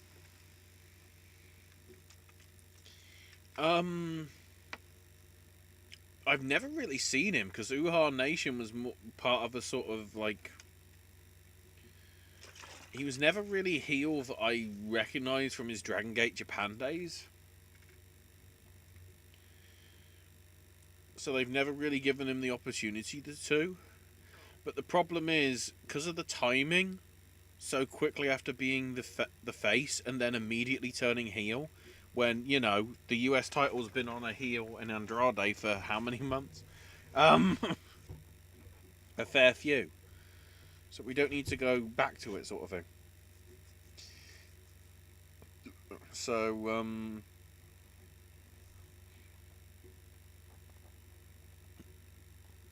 Truth basically went away, spoke to the right people, and now only one of their titles will be on the line, and that's the WWE Championship. So, of course, Drew's in sort of shock. You know, that Truth can get pinned and he loses the title. So then we're backstage, and the Profits and the Viking Raiders are discussing their competition, and Show says, oh, you know, I've enjoyed it, but I thought of an idea of how to end the competition. And he said, how about you have a tag title match? And they're like, why didn't we think of that? And I'm like, that's literally what it was supposed to be at Backlash, you stupid set of bastards. We need to remind people that our live reactions to that aren't on the channel, and needless to say, all three of us, and when I say three of us, I mean my beautiful girlfriend Rose. Too, we were all. She just flipped me off. We were all sitting there looking at what they're doing at Backlash with them and the ninjas, and we were just like, "What was that?" I was going to say, when we were on the call together on Monday, you know, just as a sort of like private chat while we were watching along with the wrestling, when the whole proposition of why don't you have a title match, the words shit and no, maybe not in that order, were uttered. um, so then, oh my god, we had 9 minutes of wrestling involving Drew and R-Truth beating Lashley and MVP, which was interesting in itself because Lashley got taken out thanks to going for a spear, but Truth letting him drop into steel steps instead. Then MVP gets Claymored, and Drew tags in Truth. He does his splash and pins MVP. Then Ric Flair's approaching Christian, saying, you know, it's not worth it. You know, no, you know, your family wouldn't care if you backed down, and the locker room would just forget about it. Because I think it was like at the top of the third hour, he said, yes, I'm facing Orton tonight. So then Bayley and Sasha do a promo saying how great it is, and it's like, you don't get to call the shots, Iconics. You don't get to, you know, who challenges us. And the Iconics interrupted and said, we want an answer. And Bayley, of course, being angry because it's her birthday. He's like, you ruined my birthday, so you know what? Yeah, you get your title challenge. Of course, the tag titles are secondary to her because they're not the solo title. I think that's the storyline that we're obviously going on. Then, roughly for another 9 minutes, Asuka beating Nia Jax in a what the hell was this? Because She hit her headbutt. She hit the Samoan drop. She had it won. Asuka got her foot under the rope. Nia freaked out about this, not happy with the count, and shoved referee John Cone down. And she's like, "Oh, what have I done? Look, I'm sorry." And he's not happy, and he's going to the corner, about to call for the bell. Asuka schoolgirls her. The ref notices, and the ref suddenly decides to go 1, 2, 3, and fast counts it. So John Cone has to be in storylines. My fear is this is where Nicholas comes back and beats the crap out of Nia. Oh God, no! Not Nicholas. Not Inspired. Nicholas. Nicholas will be back and saying, "This is revenge for Becky." Bang, and breaks a nose. Oh no! Because that's a better storyline than whatever the hell this is. Not Braun Strowman's tag team partner from WrestleMania, where they won the Raw tag team titles. Not that Nicholas. So John Cone's son too, right? Yeah, but you're not supposed to know that because everybody does. It's obviously going to become a thing. I mean, it probably won't, but so out comes Christian and Orton with about 5 minutes to go. So I'm like, well, we're not getting a match here, then, are we? And out comes Flair, saying, "I've spoke to Edge. You don't need to prove anything." And Flair and Christian's just like, "No, Rick, I have to do this." The bell rings. Dick punch. Flair does the old low blow. Orton punts him. Pauses because he's like, "What have I done?" But then realizes there's a match going on. Pins him. And he's getting in Christian's face, but like apologizing and blaming him. And then the trainers are checking him. Orton backs off. Encourages them to take care of him. Yells at him again, but then yells them to get the stretcher. He really is conflicted. But I guess we also he need to truly keep in mind is that the majority Legend of Killer that version happened 4. on Raw Talk. Legend Killer versus... Well, no, because it carried... It sort of happened on... It carried on in Raw Talk. But it sort of like... The graphics came up and it took an hour and... not an hour. A minute and a half for the actually to cut to black. They lingered on it with the whole, "I'm sorry, I didn't want to do this. But, you made me to," sort of thing. So, interesting end. Next, AEW going dark. Being the Elite's Take It Home episode. I can't remember what the episode was actually called. I don't know if it was actually called Take It Home. I should probably look it up. Well, Raw was about the only thing I caught this week. Yeah, so the rest of it I'll be telling you, don't worry. Oh, it actually was called Take It Okay.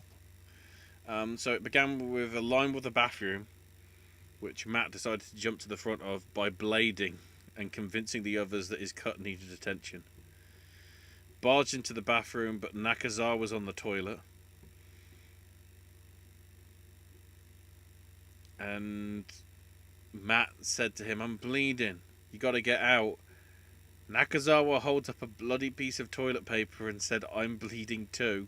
Because we really needed that.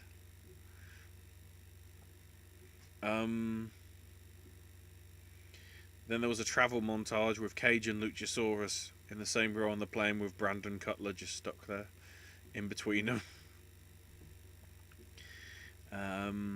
Matt and Nick showed off their wristbands showing they were tested for coronavirus and had their temperatures checked. Kenny explained to Damascus that Matt and Nick were Christian as Funch and didn't drink. FTR's segment from last week was shown from a camera in the audience for some reason. Cutler asked Best Friends and Orange Cassidy if they had their bit for being the Elite ready. They said no. That is the end of that bit.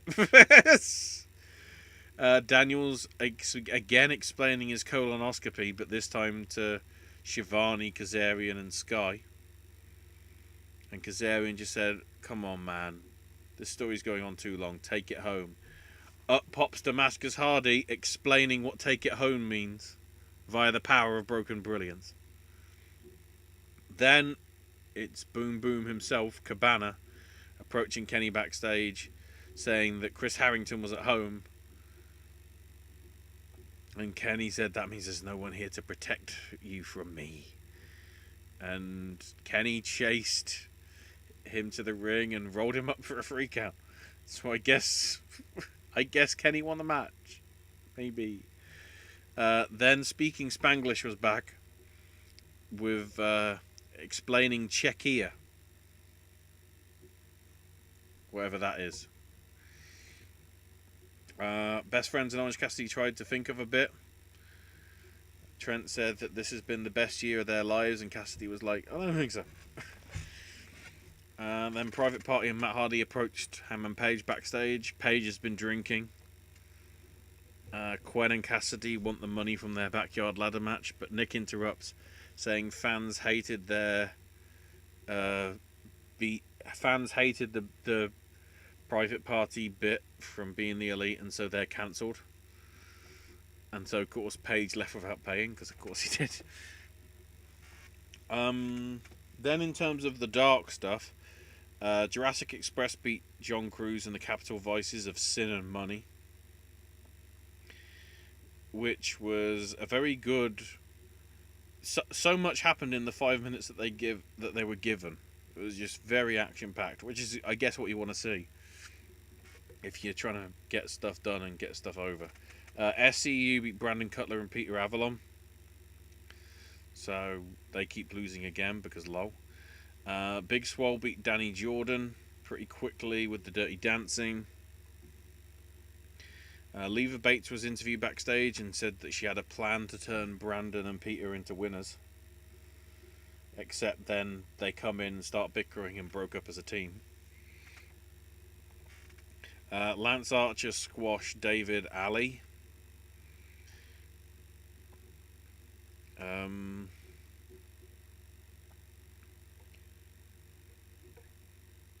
Then Joey Janela and Sonny Kiss beat Musa and Sean Dean, which Archer randomly wandered out to tease attacking everybody, but Jake the Snake stopped him.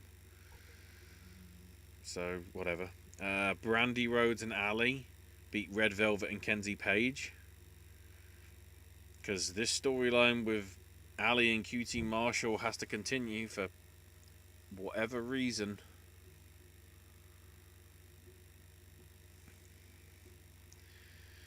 And Brandy shoved Ali, and QT raised Ali's hand like, you know, she was WWE Women's Champion or something like that. I love the fact that the notes here basically from F4W say, Dustin has got to know this sucks, right? So at this rate, are we actually on the level of Black Rain? Meow, meow, meow. Meow, meow,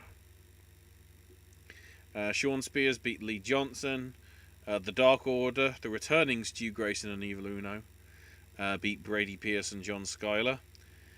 Worth noting, Skyler apparently got seriously injured.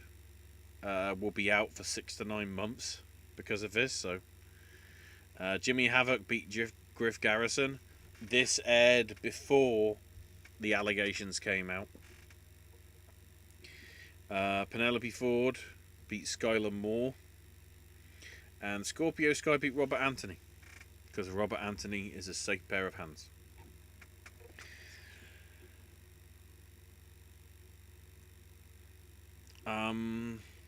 So Impact opened with the tag titles, which the North retained against the Rascals.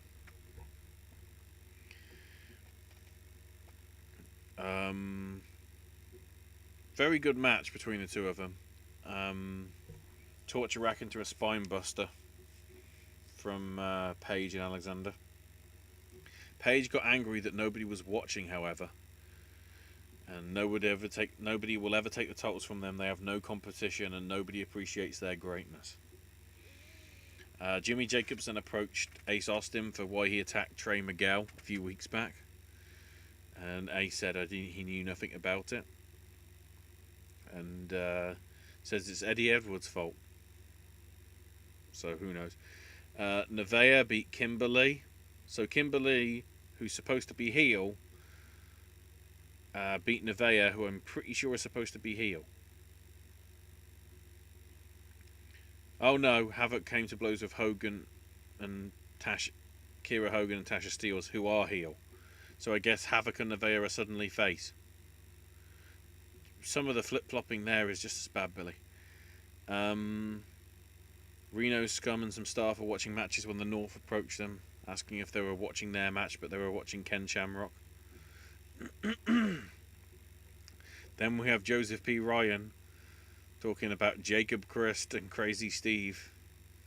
Next week he gets cancelled for good. Oof! Context! Oh. Rhino beat Rohit Raju. This was because he bumped him in an entrance and whatever. Rohit was having a breakdown afterwards after being hit by the gore and losing. So, Impact plus flashback moment. EC3 beating Kurt Angle. Elgin asked by Jimmy Jacobs about Trey Miguel thing. Then Susie and Kylie Ray interviewed and Taya interrupt and said how Taya, well, who knows, something involving them. Moose beat Hernandez to retain the title. Why is Hernandez still a thing? I don't know. Moose won with his lights out, got the free count, and then EC3's music started playing. Trouble, trouble, trouble, trouble, trouble, trouble, trouble. And then Moose's music started playing. So, that seems pretty obvious that EC3 probably is going to be going there. Which does make sense. I still say Vince never gave EC3 a chance. No. Never gave him Triple an H opportunity. did. Vince is just like... Well, Vince is like, we had you in our company before, Derek Bateman. We didn't like you. Go away.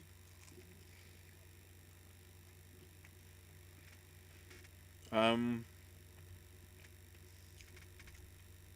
more questioning about who attacked Trey Miguel. Reno Scum were accused. They passed the blame to TJP and Falabar. Then we got the Dinas in a skit saying how they've missed one another, and Willie Mack's just there making weird faces. So Cousin Jake challenged Chris Bay and Johnny Swinger to a 6-man.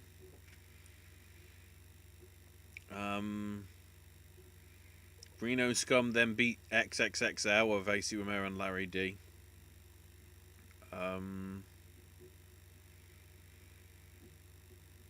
Step up kick from Adam. Fallen Stone from Reno Scum. Setting up the top rope curb stomp double team. Getting them the win. Bay talked to Swinger about the challenge of Dinas and Mac that was made and had the perfect teammate to join them. And said it was somebody that's in a 90-day no-compete clause. So Bay will have to, he told Bay that he'd have to find somebody else. So they keep dropping these teasers about all these WWE people are obviously coming over to us. And I'm like, consider it, we'll see. I think some are. EC3 is obvious because of history. Then more Gianna Perazzo profile stuff. Talking about her history. Was invited to Impact a while back to wrestle Brooke Tessmacher as enhancement. Went to Japan and Europe to learn more. And now she's the best female technical wrestler in the world and wanted to prove it. And the attack on Jordan Grace was simply because she's the champion. And she's there to reach the top and nothing else and will be the next Knockouts champion. That's the same attitude Tessa Blanchard had. And then she became men's champion / everybody's champion, so who knows.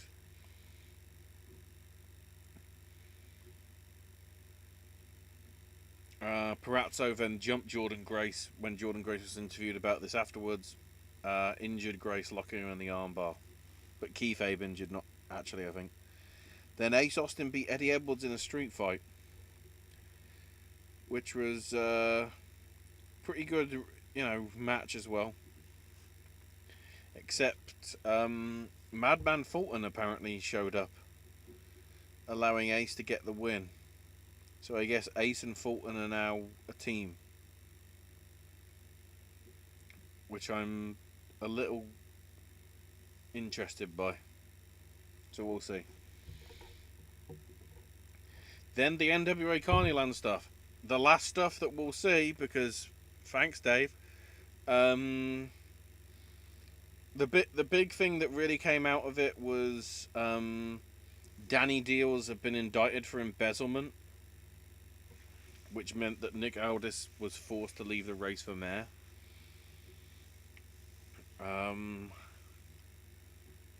Question Mark's phone-in show answered the lifelong question of how to have a happy marriage. Esther Addington was finally introduced to the world. Continued setting up her campaign for mayor with the slogan, "If you want the bester, go with Esther." Tim Storm's history lesson focused on political scandals. And Zicky Dice tried to get Thunder Rosa to drop out the race and join him as vice mayor. Other than that, who gives a shit? Oh wait, we can't because it don't gonna happen anymore. Thanks, Dave.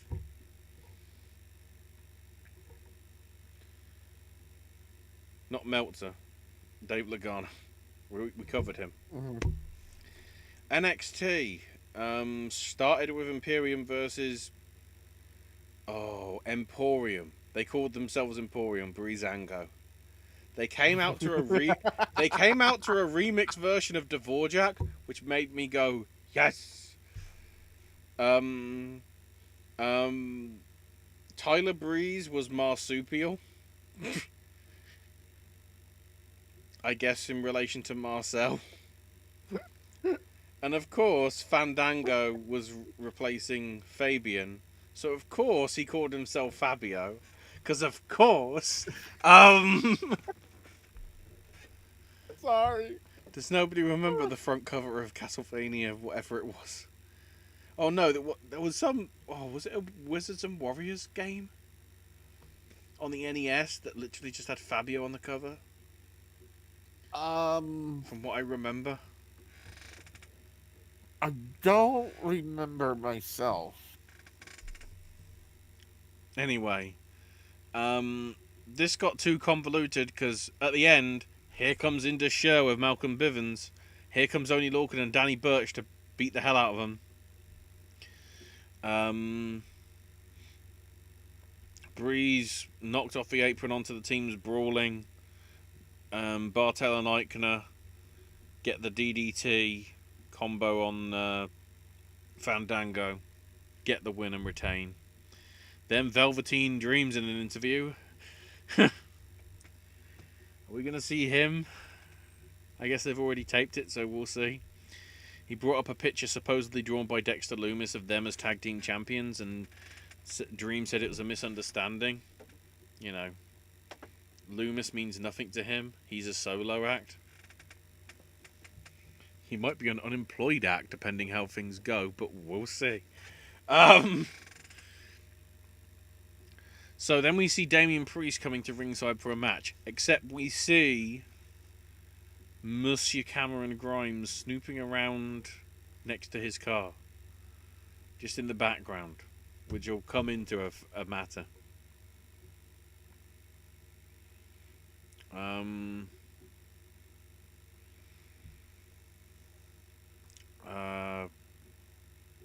Priest, hits the Reckoning, covers Dane up.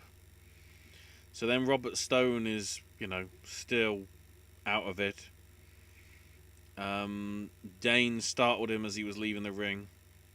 And then Aaliyah, for her entrance against Zia Lee, grabbed Stone and led him to the ring because apparently she still wants him to manage her. It was decent, and then Stone randomly got on the apron, projectile vomited into the ring. Wait. projectile vomited. Well, it was sort of like green mist style, except it was, I guess, like porridge or whatever. And so it was like, buh, and, it spread. Oh no. None of it actually really got on her. The great thing is, Aaliyah then covered her. 1, 2.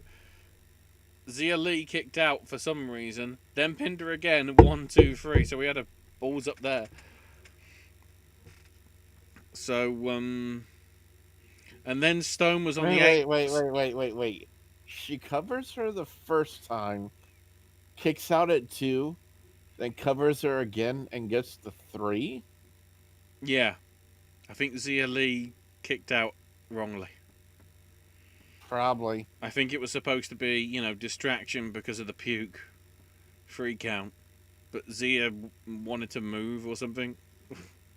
So that just happened. Stone's still on the apron and is about to come off and just falls off, like falls flat on his face. Which is sort of... The pratfall that he did was actually pretty good. But the puking bit didn't need to have that. Not because I was eating, just no. Just no. Then Timothy Thatcher's stretching and torturing people in a seminar. In a seminar? Yeah. In a venue. Okay, I'm gonna literally have to bring up the network now and This is and see what I missed. it was a very interesting vignette. It was like him doing the sort of the permutations of all these holds and whatever and hurting people. It sort of felt very Cobra Kai-esque. Or, the evil kids training in Karate Kid, I should have said. I can't remember what the other one was. So then, Undisputed Era taking Roderick Strong to therapy. Wait. Roderick Strong into therapy. Because of the Dexter Loomis stuff. Please tell me it's the same guy who had Kane and Daniel Bryan hug it out in therapy. Is it the same guy? Well, the interesting thing is said, if you want to do it together, you do it with family. And so, Strong lays on a couch, but was told to close his eyes, so he wouldn't see anything. And the doctor lowers the book from his face, and it's Kyle O'Reilly. Either knowingly, or either it's Undisputed Era are doing it in house, or they're just using Kyle for the skit, even though it's not supposed to be Kyle. And he uses a voice and has a fake name and ask what's wrong, and they do the ink blot test, and like the first or the second one, it's like, it's a car boot. No. And then it's like, you've got to confront your fear of the trunk. And Strong's like, yes. So then they tried putting him in the trunk of the limousine that they went to the therapy, and Strong's just like, nope, and ran away, run Forrest Run style. Never seen again. So we'll see. Cole was talking backstage, but confronted by Keith Lee. So, Cole says he's been champ for 388 days. Cross confronted Cole inadvertently with the hourglass that closed the show, but then addressed Keith Lee. So then here comes Keith Lee, but before Lee could speak, Gargano interrupted, saying he wants both, because they want to be the first married couple to have both NXT singles titles at the same time. Then Finn Balor shows up, saying how he wants the North American title because he's never held the belt. And, it's not a challenge, it's a warning. And then turned to Cole and said, once I've got that one, I'm coming for you. All you're going to be is a transitional champ, Cole. And Cole's like, but I've held the belt for 188 days. And then all of a sudden, Promotional consideration paid for by the following. William Regal just randomly shows up on the Tron. Going, alright, sunshine. Here's what we'll do. Next week, we're going to have a triple threat for the North American title. Keith Lee defending against Finn Balor and Johnny Gargano. Then, whoever wins that faces Adam Cole on July 8th in a champion versus champion match. And I'm going, I wonder why they're doing that, considering that's exactly the same date as Fyter Fest. Wow, we're booking against the competition, lads.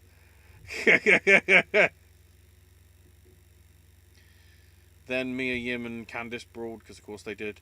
Dakota Kai beat Kaden Carter. One thing I do want to acknowledge, Dakota and Tegan Nox in the main event have got pink hair, which is their nod to Kimura. I think that's something that I forgot to bring up in terms of the Dakota Kai stuff from a few weeks back on NXT TakeOver. Then, apparently, the hourglass got broken. And Cross isn't happy. Then a vignette for Mercedes Martinez. Then Bronson Reed squashes Leon Rush. Then challenges Karrion Kross to a match next week. Picks her up on her shoulders and carries him to the back. Ash, on the Zia Lee thing, I just went back and watched it. From the way it appeared that Zia moved.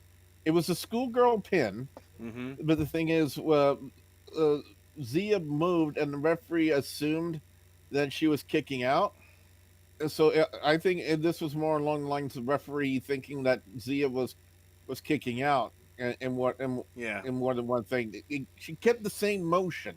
She kept the same pin on her. It was like 1, 2, then Zia moves a little bit, and the referee's thinking, okay, this is going to be a kick out. So he stops the count, and then they resume the pinfall again, and the referee goes 1, 2, 3. So I'm thinking that was more of a ref botch more than anything. Well, Zia Lee shouldn't have moved, in all honesty. Because I doubt it was actual sick. Although we'll get to those jokes in a minute. So Damian Priest is outside. Somebody slashed the tires on his car. Up pulls Cameron Grime in his random car and goes, "Yeah, how do you like that?" and drives off. So that feud must continue. Then here comes the cartel. Santos Escobar and Raul Mendoza and Joaquin Royald. For years he was known just as Luchador while wearing the mask. He knew that it would come to an end when he signed with NXT, so he closed the chapter on Phantasma. And I'm going, you already closed the chapter on Phantasma. You got demasked at Triple Mania. Me and Billy watched it. His father also told him he was going to be a leader and not a luchador. Escobar vowed to teach Mendoza and World how to be leaders, and that he is the leader of leaders. But who's the leader of the leader of the leaders? Drake Maverick interrupted, and they beat him down. Because of course they did. They did. The nice spot was Escobar doing the Phantom Driver off a stage for a table, of which Maverick went in the back of an ambulance.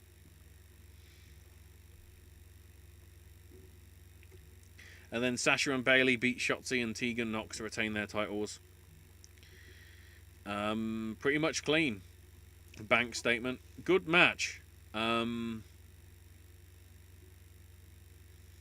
were celebrating in the ring, and then Io Shirai ran in to beat them up, suplexed them, hitting both with a running knee. And she said, "This is my ring, this is my NXT." And Io stands tall in a, why is Io involved here?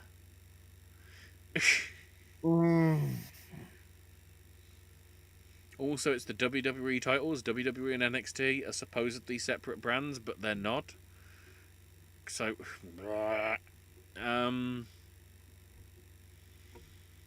AEW opens up with a pretty good tag match. Kenny and Hangman beating Dustin and QT to retain. the problem is, it was a good match, but the problem is because it's this storyline with QT Marshall and Ali, which obviously affected everything. Because Ali came to the stage to fire up QT Marshall. He hit his diamond cutter, but then got hit with a rolling elbow from Page, a V trigger from Omega, and then the last call double team, and QT gets pinned. So Ali did basically nothing. Or Ali's appearance to G him up did nothing. She isn't performing well. Somebody get the blue chew. Then Anna Jay's got a promo saying how she signed to AEW and still figuring out the entertainment side of wrestling. And she's facing Abaddon. Holy shit, Abaddon.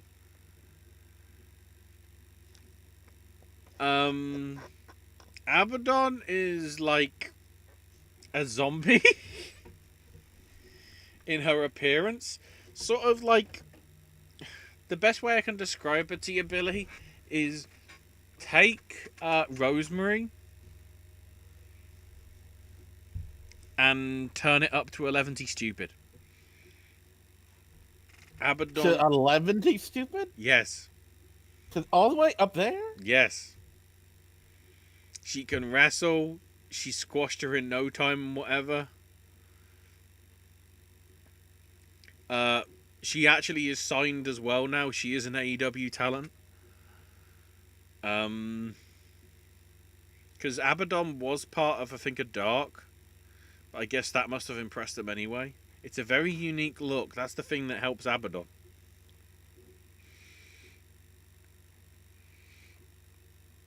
But then Dark Order entered with Anna Jay still down.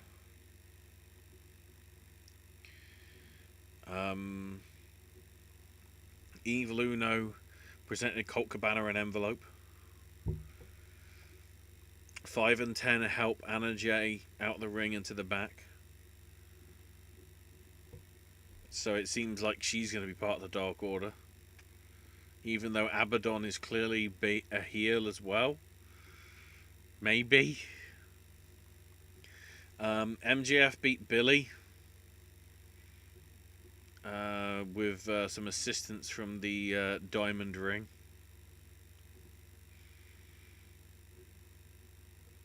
And then there was a pull apart between Jungle Express and Wardlow and MJF. Alex Marvez interviewing Jericho and Sammy. Jericho saying Marvez has a fat head. My God, somebody else doesn't like him. I thought Alex Marvez was such a likable guy. Well, remember how he was supposed to be on commentary for Dynamite and then he disappeared? Hashtag sarcasm. He and Guevara are more than friends, they're blood brothers, and blood is thicker than orange juice. Then Britt Baker says that Penelope Ford, who's getting the title shot against Hikaru Shida at Fyter Fest, is only getting it because Britt's hurt. Then got angry at Tony and said they're on a friendship timeout and TNT will be pissed for losing an interview with her. She says to Reba, roll me away, except it's Big Swole there. And to me, it's like I'm going... It's going to be like Undertaker going over the shoulder and going, where to, Brett?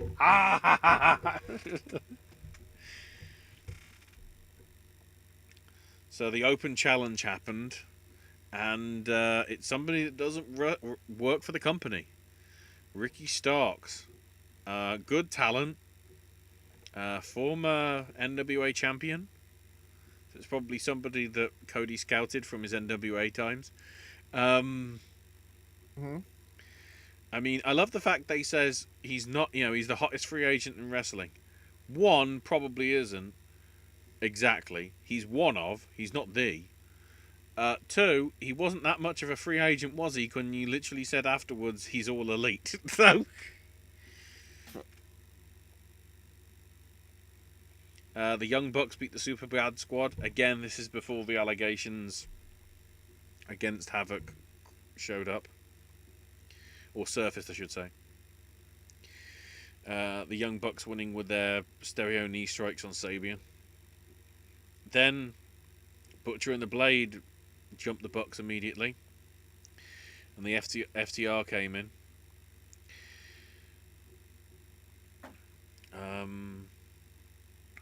The Bucks hit Blade with an Indie Taker. FTR hit Havoc with the Spike Pile Driver at the same time. And then they faced off in the ring.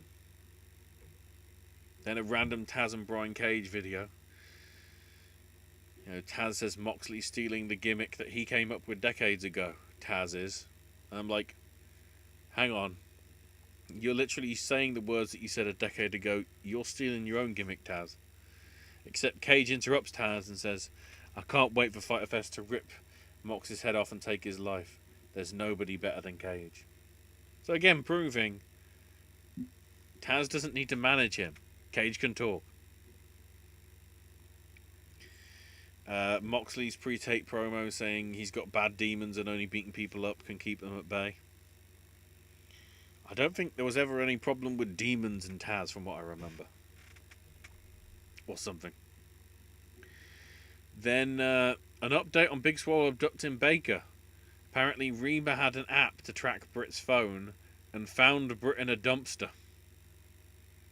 Baker is not happy with Reba and promised to sue Big Swole and beat her if it's the last thing she does. Then Unkillable Matt Hardy's on commentary for the main event. Unkillable? Yeah, that is The the TNA version of Matt Hardy? Before Broken? well, the TNA / Ring of Honor one. Okay. But yes, it's that one. Best Friends beat Jericho and Guevara to retain their Fyter Festival tag shot. Trent winning with a strong 0. Because a camera operator tripped Sammy. And then the cameraman reveals himself to be Orange Cassidy. Somebody actually looked to it. At the very start of the match, you see Chuck Taylor look to where said cameraman was and winked. So the evidence was there. Cassidy took Jericho down. And it's official. Orange Cassidy versus Jericho is happening at Fyter Fest. Hell yeah. Then Friday Night SmackDown. Started with the Intercontinental Championship presentation. Styles wants Daniel Bryan to present it. And Bryan eventually does and says, if you want to be the greatest champ, just defend it against the people that deserve it. You know, like Shorty G. Like Gran Metalik, not like Big E. And Styles goes, everybody, everyone has to earn their title shot. And Bryan's at the back of the line. And he says, that's fine with me. But considering Gulak beat you a few weeks ago, I think he should be given a shot. And Styles goes, no, I'm only defending against the number 1 contender. And then here comes Matt Riddle. Literally within hours of the accusations being made out against him.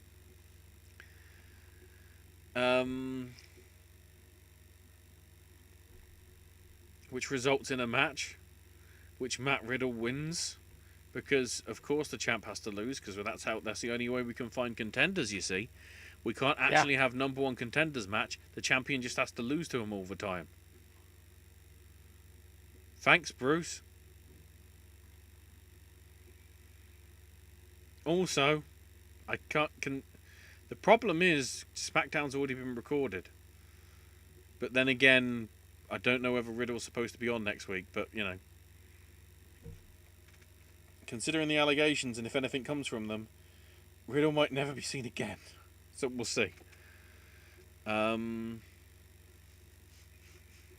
Jeff Hardy has his interview backstage with Renee, saying how he had a chance at redemption at Backlash but failed.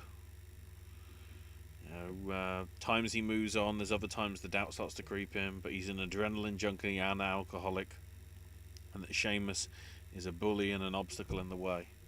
Then Kayla's talking with Shorty G, saying how Mojo is taller and bigger, and Shorty G goes, I've fought big guys before. And then Rawley sort of making fun of him behind him and says, and Shorty goes, his enemies don't know that I've got eyes in the back of my head, and turns around and beats Brawley down.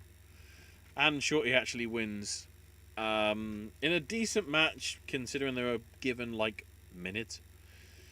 Of course, Shorty G wins with an inside cradle because he can't actually win. Then Miz TV.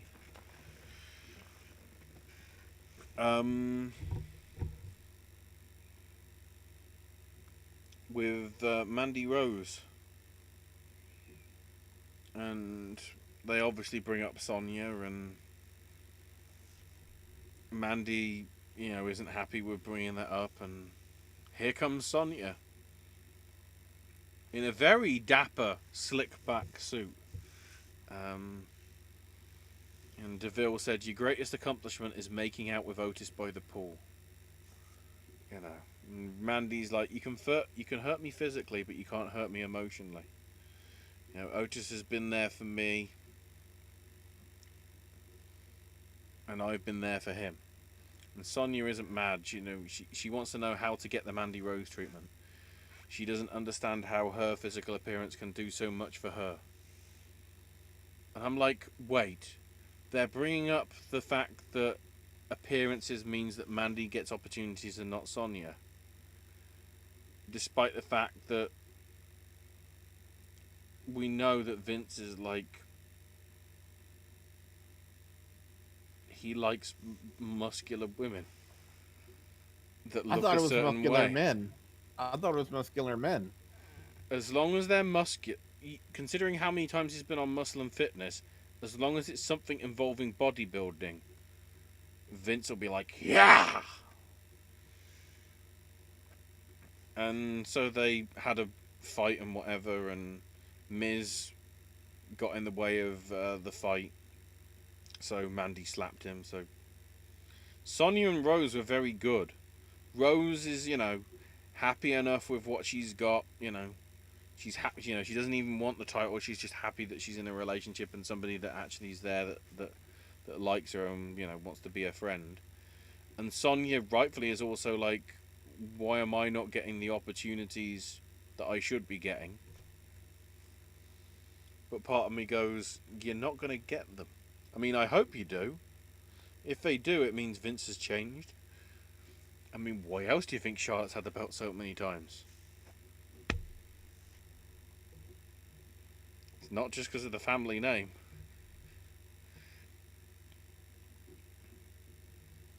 The big muscle man.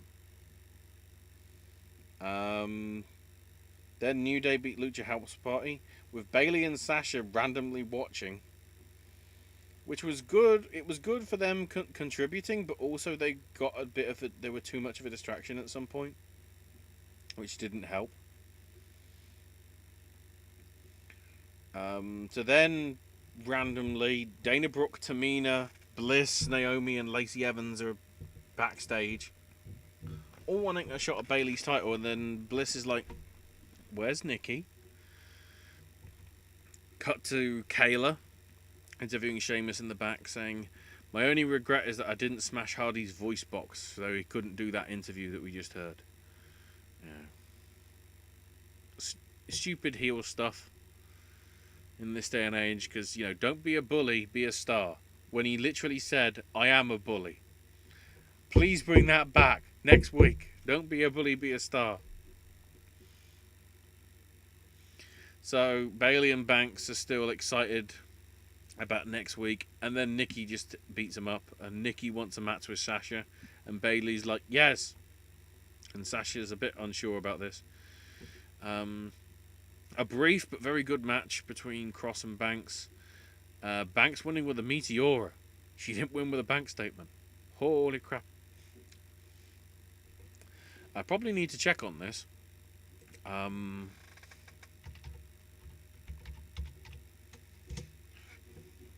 Because the ESPYs are apparently happening right now. Maybe. I'm trying to find out who won. Because, oh no, that's the 2019 awards. Gotta look for the 20. There's the 2020 ones. Live updates. Because, hang on, get back to my notes. Titus O'Neil is a finalist for the Muhammad Ali Humanitarian Award at the ESPYs. So what I'm hoping is he won. Oh! Recently updated. Minnesota Twins outfielder Nelson Cruz wins the Muhammad Ali Sports Humanitarian Award. So no, he didn't.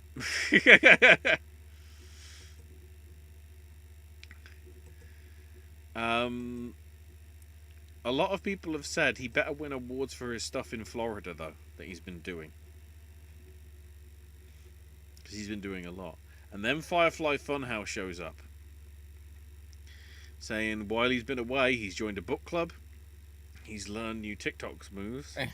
Resurrected the dead. Ash, I got a meme of the week for you. Oh, no. I never called you stupid, but when I asked you to spell orange and you asked me the fruit or color, it kind of caught me off guard. That's fair. That's courtesy of Rose, by the way. He joined a book club, learned new TikTok moves, resurrected the dead, and learned how to knit. Then here comes Rambling Rabbit. Says, "Nah, you've been doing that, but surely you're upset about losing to Braun." And he goes, "Yeah, I did lose." And then Strowman's bloody steam train pack comes in. And Strowman goes, "You had your opportunity, Bray, and you failed. The GIS game between us is over." And Bray goes, "Oh, the chapter's... our chapter's over. But I weren't lying about resurrecting the dead." And he goes back into Wyatt family Bray with the hat and the Hawaiian shirt and everything. I know where to find you. All you gotta do is follow the buzzards. Run. Stop! And that's how it goes off. And that's how it goes off the air. Then afterwards, on the network, 205 Live aired. Only Lorcan beating Chase Parker. There was sort of an attack before it started from Ever Rise on Lorcan and Birch, but Lorcan is too strong in the end, really, to get the win. Although there was some distractions from Malcolm Bivens and everything, and Indus Sher. So we're doing NXT bookings on 205 Live with Indus Sher, who are clearly not 205 anything. Yeah. And then 205 Live's main event, Jake Atlas beating Jack Gallagher. Literally within hours of he doesn't work for us anymore.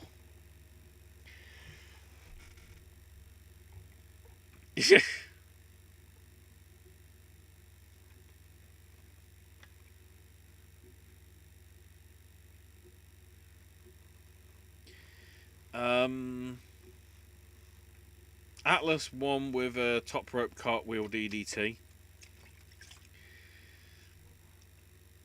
And rather telling paragraph here from F4W, I'd say. This match was good, but it doesn't exist in a vacuum. Gallagher's striking and mat work was fantastic as always, and Atlas has smooth execution throughout. With that being said, there's really only a couple of things one can really say in response to the match in the current context.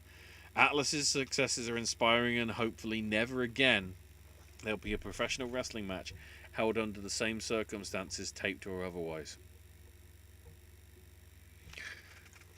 I can't wait for something to be absolutely crap this week.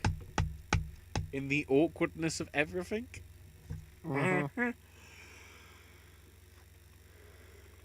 And then on main event, Humberto Carrillo beat Shane Thorne. And then I'm amazed that this is on main event. Andrade beat Ricochet.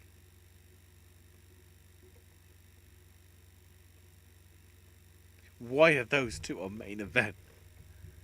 That could Mm-hmm. be on Raw. But you Mm-hmm. know, ninjas. Yeah. Um Not ML to mention Tozawa's finger too. So the MLW stuff, there's 2 weeks to cover because obviously last week when we did the show on the Saturday, this was airing, so I couldn't really catch it. So in terms of the Lucha Brothers stuff from last Saturday, they started off with Pentagon beating Rey Fenix on the debut episode of Fusion from January 2018, which was as good as you expect.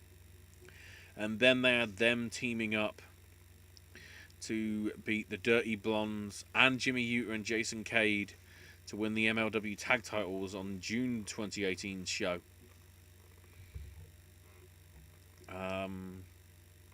Which is a good one.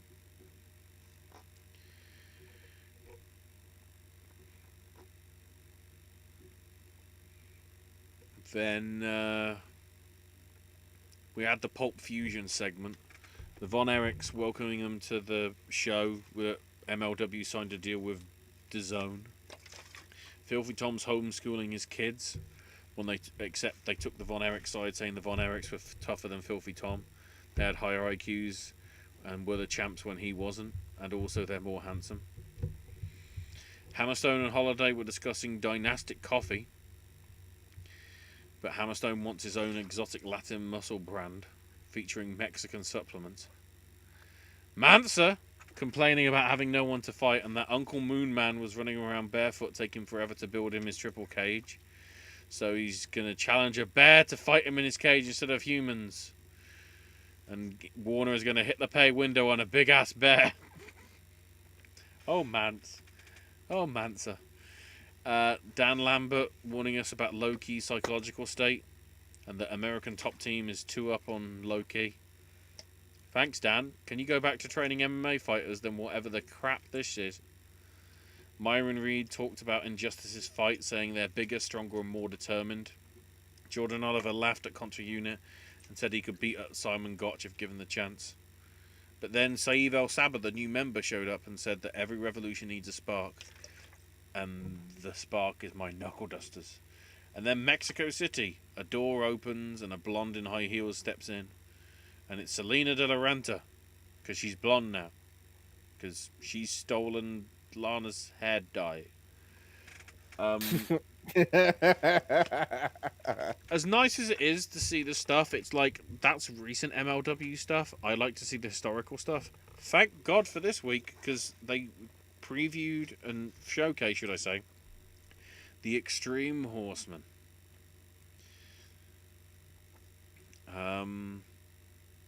Yeah, so Carino battled Dusty Rhodes and Terry Funk in a three-way Florida death match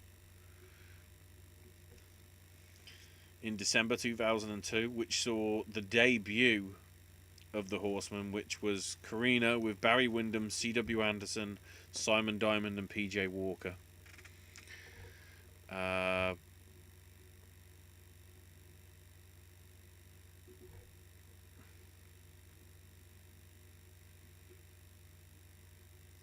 So they were part of War Games. Yeah, so they were doing War Games in 2002. And Terry Funk's group was him, Dr. Death Steve Williams, Bill Alfonso, Sabu, and Sandman, who actually came out to enter Sandman in full. Thank God for MLW. Wait. Well, whose version? Metallica's or Yeah, Metallica's, the original, the one you would have heard in ECW's days.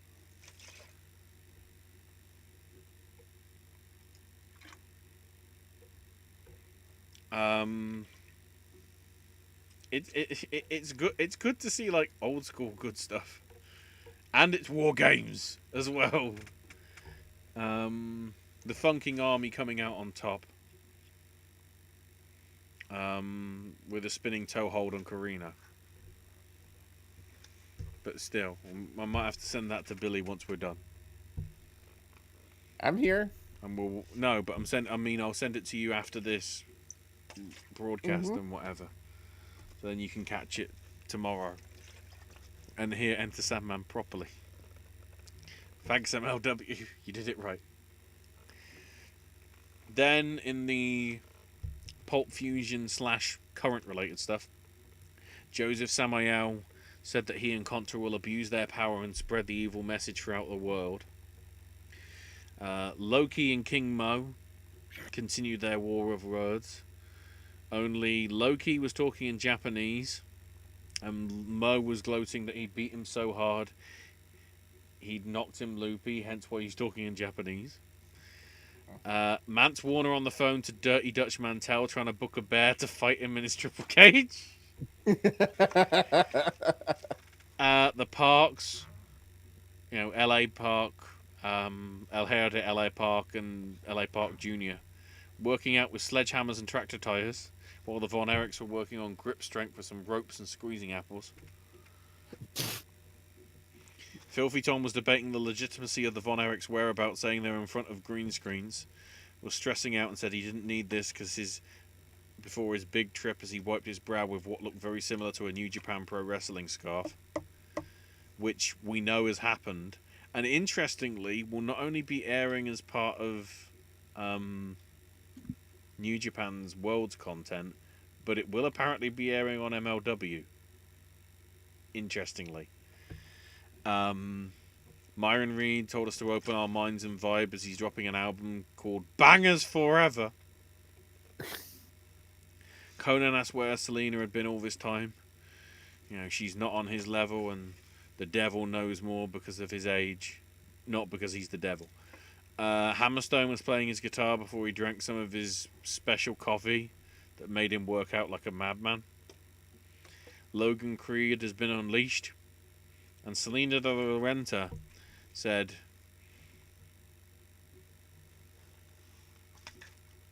I know you want it. I know that you need it. And everyone's asking me where I've been, when they should be asking, what have I done? Interesting little stuff there. Next week, we're going back to the modern era, but arguably we're having to twist it somewhat because it's actually going to be covering Contra Unit, who the last time we saw them on properly said they were going to hijack the show. They haven't really hijacked the show for the past 4 weeks because there haven't been any shows. Because, lockdown. I should do that and then do the bloody, like they did, the effects of bloody the Usos, and the cage comes across. Lockdown! Let's not, because that's just embarrassing. So the UFC stuff. So last Saturday's stuff that I didn't really cover properly. Symphony of Cavillo beating Jessica Eye via unanimous decision, 249-46 and a 48-47, getting her the win. Marvin Vettori beat Carl Robertson with a rear naked choke late on in the first round. That was enough for a $50,000 bonus. The other bonuses as well. Maria Agapova beating Hannah Cyphers with a rear naked choke midway through the first in the women's flyweight division. She got 50,000. Tyson Nam beating Zakuya Adashev with a 32-second knockout. Was another 50. And then in the opening bout on the prelims, Christian Aguilera beating Anthony Evie with a TKO in the space of about a minute. In terms of the other matches that didn't get bonuses, on the prelims, Julia Avila beat Gina Mazzani in a 22-second TKO via punches. And then two 30-26s and a 30-25, a comprehensive win for Merabdeshvili over Gustavo Lopez. And the three matches on the main card, Jordan Espinosa beat Mark De La Rosa, 2 30-27s and a 30-26. Andre Philly and Charles Jourdain split decision, 2 29-28s to a 28-29. The same scoreline also applied for Charles Rosa beating Kevin Aguilar, split 29-28, 2-1 in favor of him. Then from yesterday, the one that was interesting was the opening match on the prelims, and these I will go through in order. Mhm. Austin Hubbard beating Max Rorschach. The big thing about this, Hubbard was supposed to pay Joe Selecki, but Selecki got removed for undisclosed reasons last Saturday. So Max came in on less than a week's notice. And it was actually an even fight. A lot of scorecards from the critics, or the people that were covering it, because I haven't been able to see the actual scorecards that were given. Probably won't do either because of I don't know whether they have to be released if there isn't an actual decision made. I'm not sure, but either way, a lot of people had it 1 round each. But the interesting thing is, Max was in the corner and said to his coach, "Call it." And the coach said, "Let's focus on this. Call it. Come on, you're better than this. Call it." He said call it, I think, 9 times before, during the actual ring corner bit. And only then the referee came in afterwards and said, "I'm done." And the coach then, he wants to give up. He didn't give up. He didn't, when he said call it, because, he didn't feel up to it. He didn't do it immediately. He tried to judge him in, he tried to sort of get him into it. Which I can sort of understand, because it could be a back and forth, but if Max doesn't feel up to it, you can't force him into it, because then if something bad happens, who gets blamed? 1, the UFC, and 2, the trainer. So Dana sort of defended it, saying, if somebody doesn't feel up to fighting, they have every right to sort of pull out. And the thing is, Max is a youngster that's got a lot of potential. But having come in on such short notice, I'd say it's fair, that he might not have been in great shape. So then, after that, Lauren Murphy in the women's flyweight beating Roxanne Modafferi. 29-28 and 30-27, so unanimous across the board. In a catch weight, Justin James beat Frank Camacho in a 41-second TKO via punches. In the women's flyweight, next, Gillian Robertson beat Courtney Casey with a rear naked choke submission very late on in the 3rd round. Shame couldn't hold on to, get the result rather than the tap out, but so be it. Marc-Andre Barriault beat Oscar Pichota late in the 2nd in the middleweight division. Tessia Torres. So apparently Justin James, with that TKO that I mentioned before, did get a $50,000 bonus for performance. Tessia Torres in the women's strawweights beat Brianna Van Buren 30-27 across all the scoreboards, all the scorecards. And then in the lightweights, Bobby Green beat Clay Guida 2-29-28 and a 30-27 unanimous decision. Then another catchweight fight, because it was on short notice. Jim Miller beating Roosevelt Roberts with a mid-round submission via armbar, which got him a $50,000 bonus. Then in the welterweights, Bilal Muhammad beat Lyman Good 29-28 across all 3. In the women's bantamweights, Raquel Pennington beat Marion Renaud 30-27 and 2-29-28. Then the ridiculous one, Josh Emmett beating Shane Burgos 2-29-28 and a 29-27. This will be the one that they consider for fight of the year. Emmett injured his knee early on in the first round. Burgos kept going after it, but Emmett was landing a lot of hard punches. But then suddenly in round 3, Burgos arguably went down on the mat twice. And that was enough to obviously, get Emmett a 10-9 on the scorecards, although one of them gave it a 10-8, which is probably about fair. So they got, a very good fight out of, an excellent fight out of it, and $50,000 each as well. And then the main event, the heavyweight bout, Curtis Blades beating Alexander Volkov, a 49-46, a 48-47, and a 48-46, giving Blades the win. In terms of next week, UFC on ESPN 12, again from Vegas. The show before Fight Island. The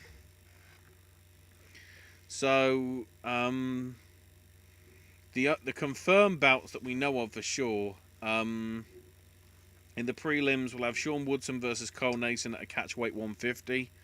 Because it's, I guess, done at somewhat short notice enough. I'm trying to see if there's any details on it. No, it doesn't seem to be. A heavyweight bout between Philip Lins and Tanner Boza, and Luis Pena versus Karma Mosley.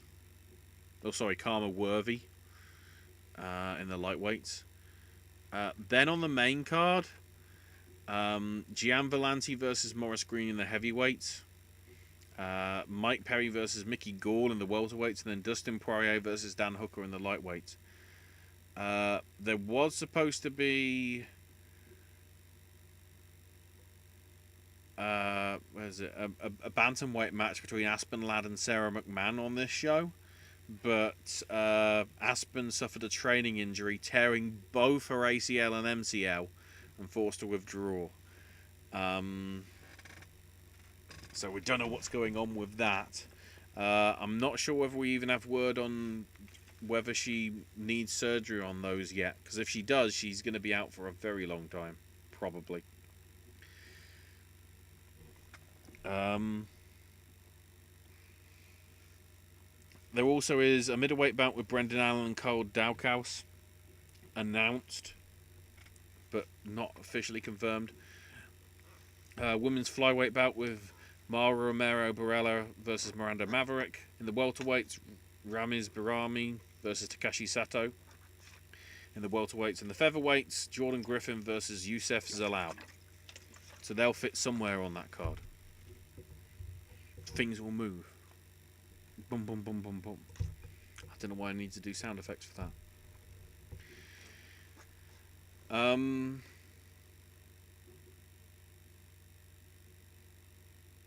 So, the big news from the week, if you're still there, Billy. Paul Heyman wasn't at Raw unless he was being hidden, which, considering he's a talent, it obviously makes sense.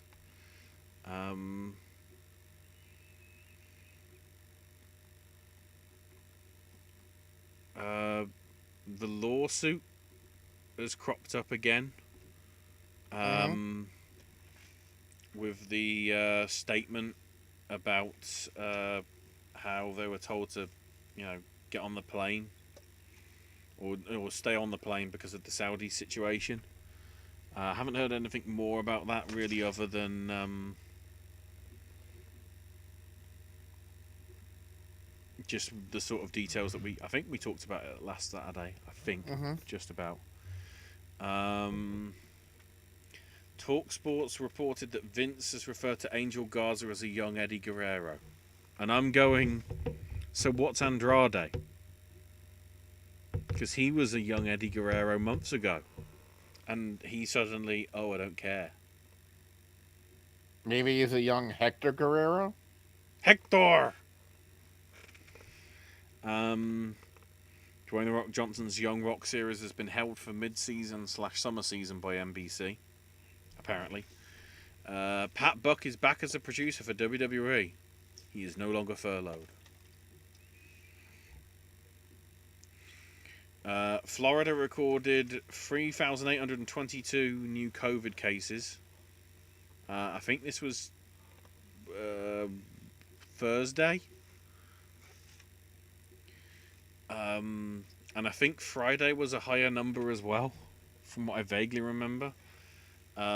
Which a lot of people are noting. So the NBA players are due there in 3 weeks.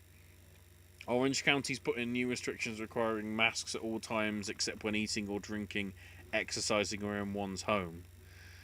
So there's now people wondering, does this mean the crowd is going to have to wear it for WWE? Because if they don't, there's going to have to be very good permutations of getting around that. AJ Lee's doing a Dungeons and Dragons comic book. Big E had Raya Milton's and Toyin Salau's names written on his armbands for his gear for SmackDown.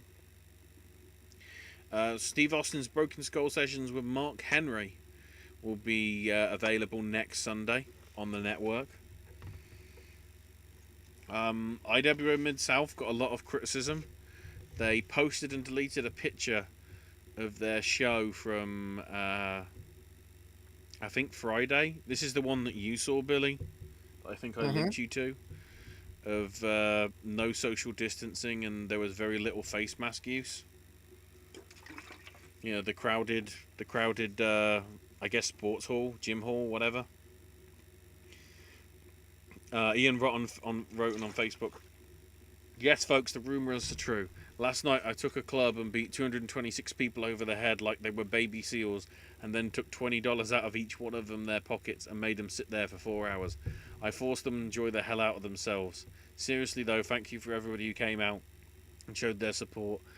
I'd say that I hoped you enjoyed yourself and we entertained you, but then I'd just be fishing for compliments because 90% of you told me on the way out the door what a great time you had. Thank you, Indy. We'll see you in September. Apparently 300 masks were offered to people for free. It's just most of them didn't want to have them.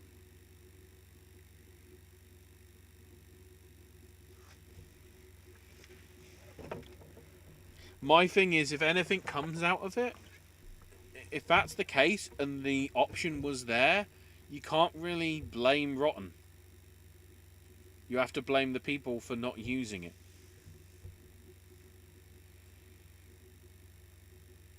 So if I was in a building like that, I would not be afraid to wear a mask. When I'm going shopping, you know, I'm on the fence now. I might be switching over to it because of the situation over here with lockdown.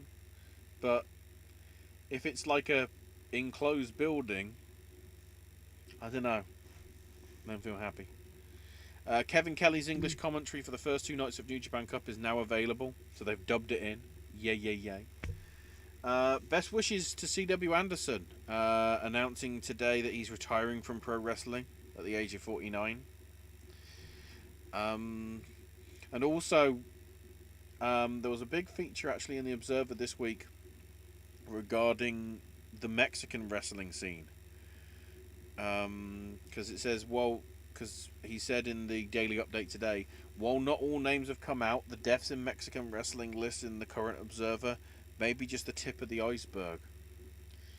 El Fantasma, the head of the Box e Lucha Commission and father of El Hijo / Santos Escobar, said he knows of 30 deaths since the start of May, and he believes 90% of them are related to COVID. Although in most cases no causes of death are released to the public.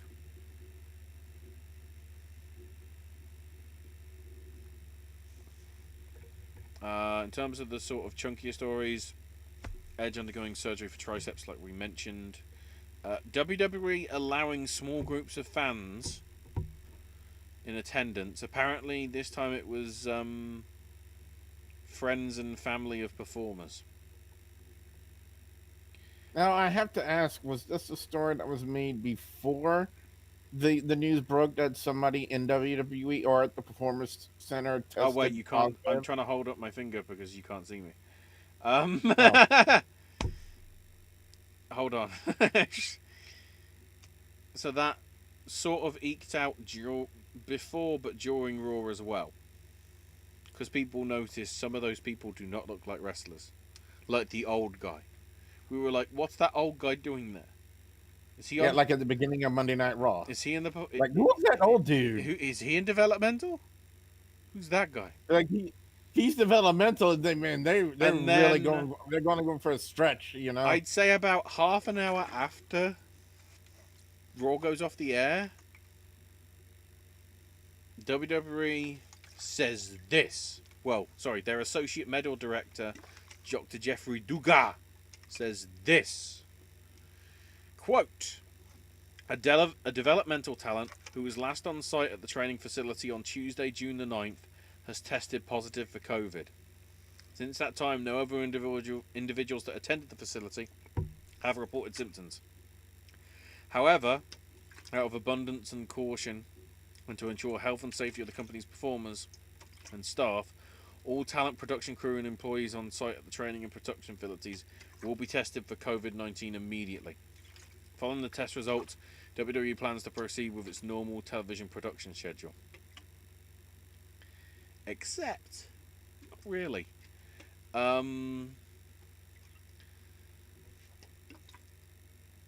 the big note about that is, you know what they were doing, Billy, in terms of testing, right? What? Since they've been at the Performance Center, they've been doing What? temperature checks and gone to the wrestlers saying, "Are you feeling okay?" That was their COVID-19 testing. They didn't actually test them. Jeez. It's only because somebody was positive in the whole middle of the stuff. Even though we obviously had a positive case previously with a on-screen talent but not a wrestler testing positive, like when they were doing the pre-records, more so, like last month. So the big thing was they taped Raw and SmackDown on the Monday, then were due to do Raw and SmackDown for the following week, so this coming week's episodes, on Tuesday, with NXT on Wednesday. However, because of all the testing that needed to be done and getting the test back so they can wrestle, all taping was scrapped for Tuesday. SmackDown's taping has now been relocated to live to tape on this coming Friday, and Raw was taped on Wednesday at Performance Center, whereas NXT was located at Full Sail, which is why you probably noticed the venue was a bit different because it was a different place. The big thing because of that, though, that meant Bayley and Sasha had to work twice in nearly hours in two different venues. Because NXT aired practically live, but the problem is Raw was being taped at practically the same time. Which I'm guessing is why NXT had them on last. Which makes me think that the women's tag title match on Raw that they taped must have been, at least in the first half of the show, because I don't know how far it is from the Performance Center to Full Sail. I don't have anybody that knows the logistics. Here's the legal response on the Saudi Arabia stuff. After the court appointed a third law firm to be lead counsel, WWE provided all firms with specific detailed facts from the persons with actual knowledge of the situation, including the phony allegation. The first two law firms then dropped the lawsuits to avoid sanction motions, but the third chose to ignore the facts that provided and cited an unnamed disgruntled former wrestler with no knowledge. WWE is repairing its response and will be moving to have it dismissed. So we'll see. New Japan have announced 4 more July events. Sengoku Lord. Oh, sorry, no. There'll be a Kurikan Hall New Japan Roadshow on July 20th. Then Sengoku Lord from Aichi's gym in Nagoya will be on Saturday, July 25th. And then Kurikan Hall again on the 27th of July on the Monday. And then Friday, July 31st for Summer Struggle 2020. They will be fan-attended shows, but will be at reduced capacity following the previous rules that they've got. Or the stuff in. And then in response to the whole discouraged from wearing masks and fans attending the tapings, the company said fans have not been in attendance since March 13th. Yesterday, a select number of friends and family were permitted to attend TV production. These individuals are required to participate in medical screenings prior to entering the closed set at our training facility. Notice, screenings, not testing. Screenings. They've had to suddenly change the wording. And were kept apart from in-ring performers and production personnel. And I'm going, so that Street Profits bit didn't happen then? You know, when they actually went through the crowd. You remember that, Billy? I'm not imagining it. Attendance was below 20% capacity, and social distancing guidelines were adhered to, with at least 6 feet between parties. I'm pretty sure in quite a few bits they were stood practically next to each other, banging on the plexiglass. That wasn't 6 feet. Just saying.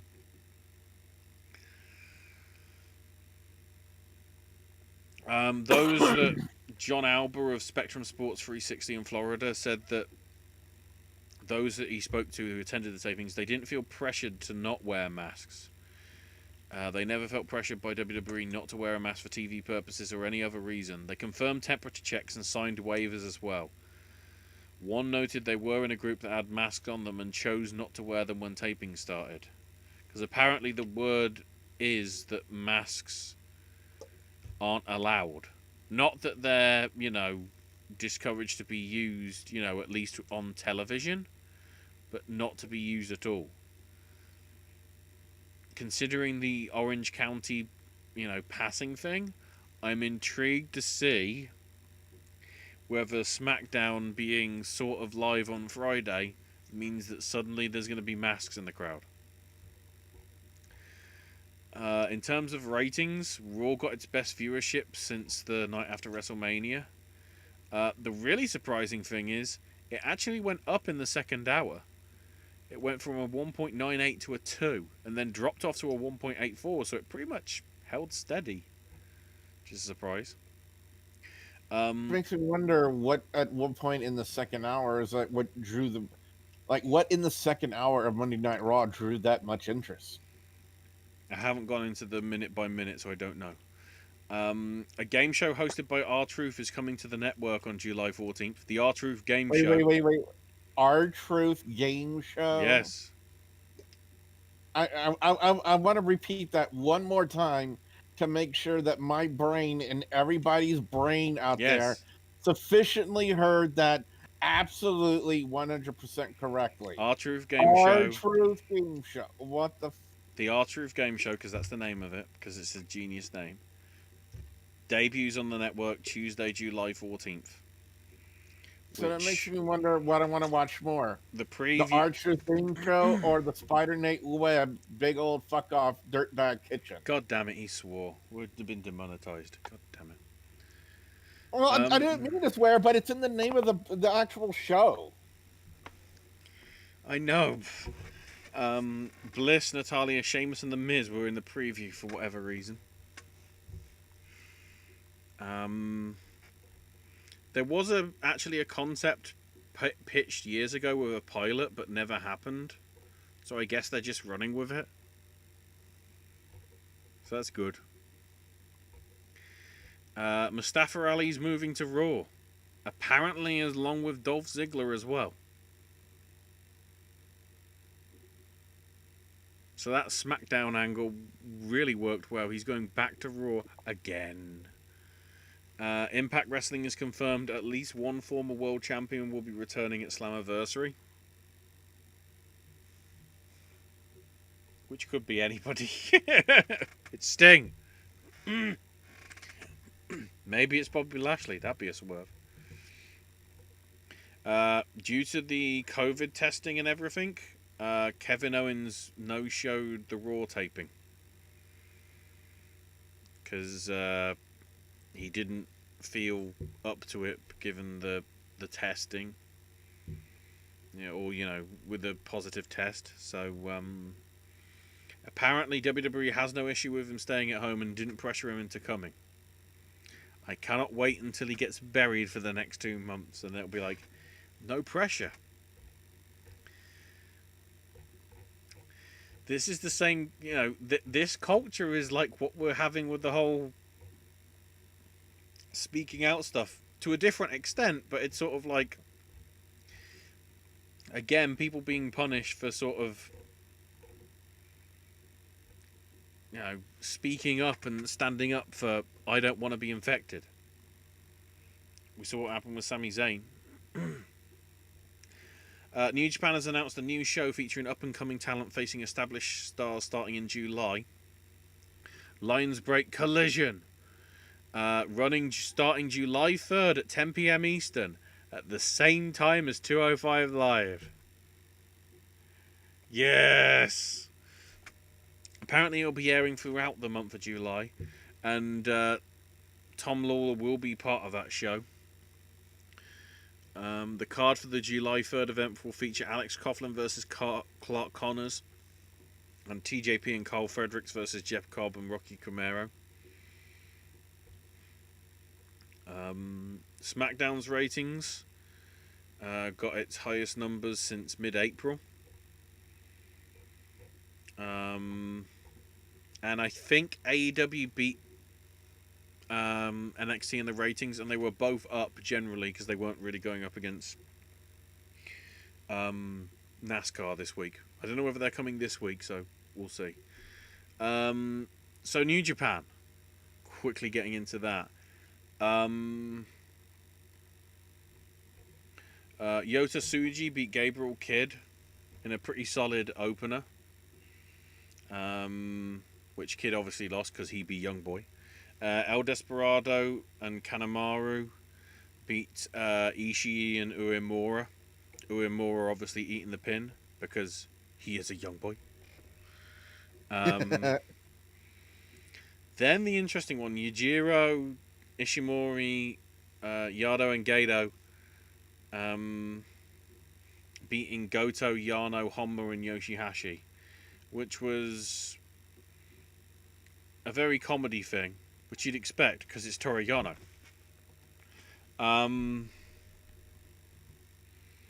But the weird thing is Yujiro won with Pimp Juice, and it's like, he never does, that never happens. Wait, he won with what? The Pimp Juice. Well, he's the Tokyo Pimp, remember? He's the one with Pitor, the Playboy Bunny ripoff. Then there's a hype video for the Grand Master, who is coming soon. A lot of people are thinking it's somebody that's been on excursion that's coming back. Because it normally is. Then, during the intermission, we got the staff members cleaning the ring in the ringside area. The great thing is, the announcers were several feet apart, but because they were that far apart, they had to stick a television in the middle of the two of them so they could have Jushin Liger's face on it with his microphone, even though he sat like 3 meters that way, just to make it look like a three-man announce team. Um, then Tenkozy and Taguchi beat Evil, Sonata, and Bushi. Surprisingly good. Evil Sonata. Well, Evil and Oh, Sonata and Bushi. oh. 6-man. But the way you worded it, it was like Evil Sonata with no comma. Well, remember, Tenkozy is Kojima and Tenzan. Oh, It's a tag team. Well, I'm trying to get through it quickly because I want to end the show. This would be the bit where Owen's going, we've gone too long. It didn't help with the hour and a quarter that we had to start, but I felt that needed to be done. Anyway, get it up.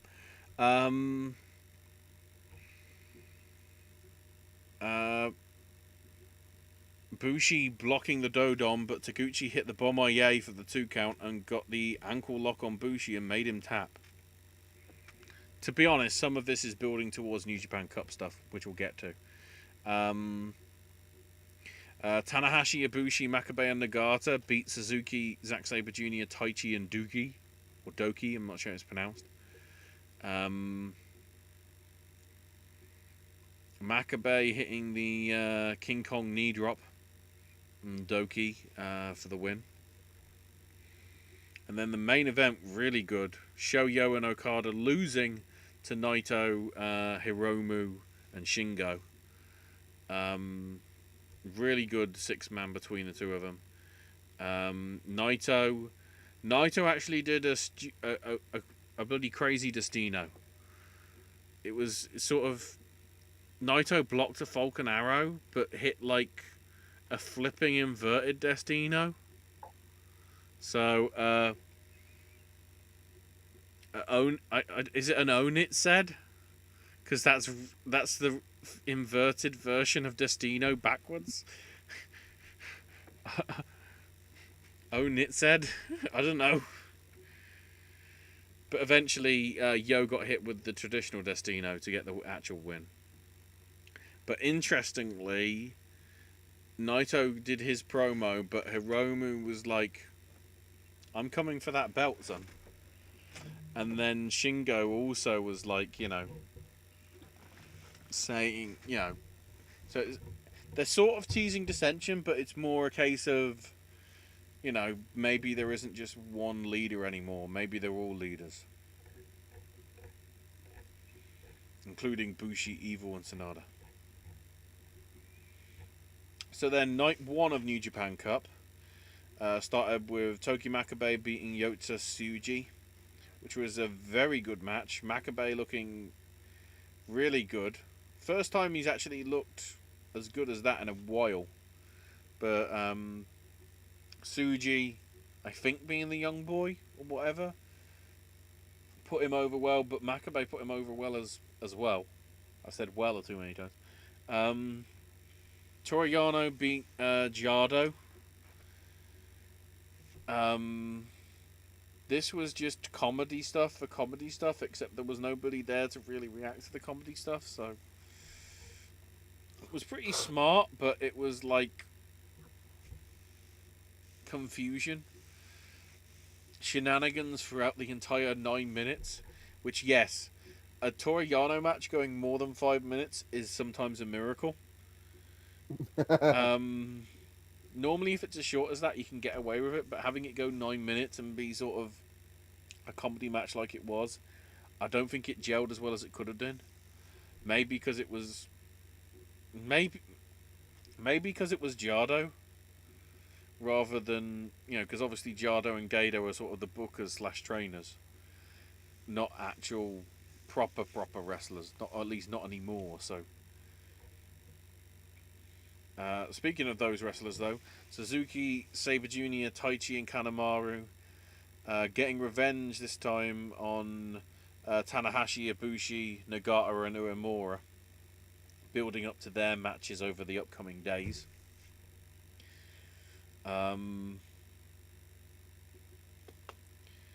Somehow Suzuki and Amora were the legal men, and immediately I'm going, oh god, it's Uemura. He the young boy. You know what that means? So Suzuki distracted the ref. Kanemaru hit Uemura with a whiskey bottle, and then Suzuki hit the Gotch pole driver for the win. Suzuki and Nagata had a giant pull apart. Ibushi and Sabre talked trash, and then Sabre and Taichi double teamed Ibushi and posed with the tag titles that they've got. Then there was a Way to the Grandmaster video again. I think it was the same one as night one, though. Or sorry, as the preview show, whatever you want to call it. Then Hiromu beat Honma in a really good match. Went like nearly 20 minutes. But just really good. And then Ishii beating El Desperado in a really, really good match as well. So, what I'm saying is, night one was good, Billy. Bar Toriano. I believe you. Bar Toriano. I'm just sitting here But listening if you like a laugh, maybe. So then, night two started with Taiji Ishimori beating Gabriel Kidd, which was a very solid match, as you'd expect with the two guys that they are. Then Kanemaru beat Uemura in a solid match as well. Again, went about 9 minutes or so. Then Goto, Yoshihashi, Sho and Yo beat Shingo, Evil, Bushi, and Sanada in the 8-man. Goto won with hitting Bushi with the Ushigoroshi, followed by the GTR. Then more Way to the Grandmaster for the intermission for disinfection. Nagata and Suzuki went 20 minutes. This was just a hoss fight. This was just like, I'm hitting you, you're hitting me, I'm hitting you, you're hitting me. Which is what I expected from these two. The real interesting thing, Suzuki goes for the rear naked choke. Nagata blocks it. High angle suplexes him. Pins him. Gets the 3 count. Nagata with the arguably upset win. Which means he'll be facing the winner of Okada and Gedo. Which Okada does win. But they did what they could because, of course, the history, because Gedo was always in Okada's corner, so that sort of became the storyline and whatever. But Okada eventually won with a tombstone and the deep in debt submission, because that's what it's called. I love it, Mago. And then finally from yesterday, GC Dub, and indeed you. The World on GCW Part 2.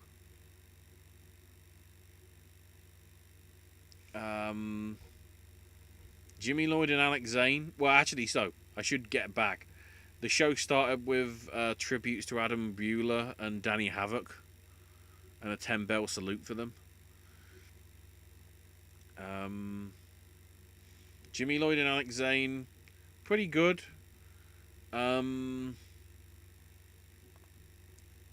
Considering the two guys, you'd expect it to be sort of fat-paced and a little crazy, which it was. Zane getting the win with a taco driver. Then the crew disinfects it, of which actually one of them was actually Joey Janela. Joey Janela was a ring crew for the show,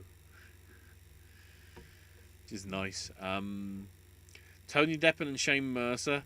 The big thing about this, they did a spot where they went into the crowd and then they teased throwing one or the other into the river, because the venue where they are, the Celebration Plaza Amphitheater in Indianapolis, Indiana, is right next to the river there, so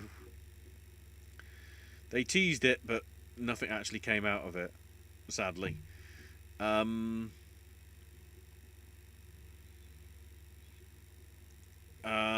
but a whole bunch of running knees got Tony Deppen the win.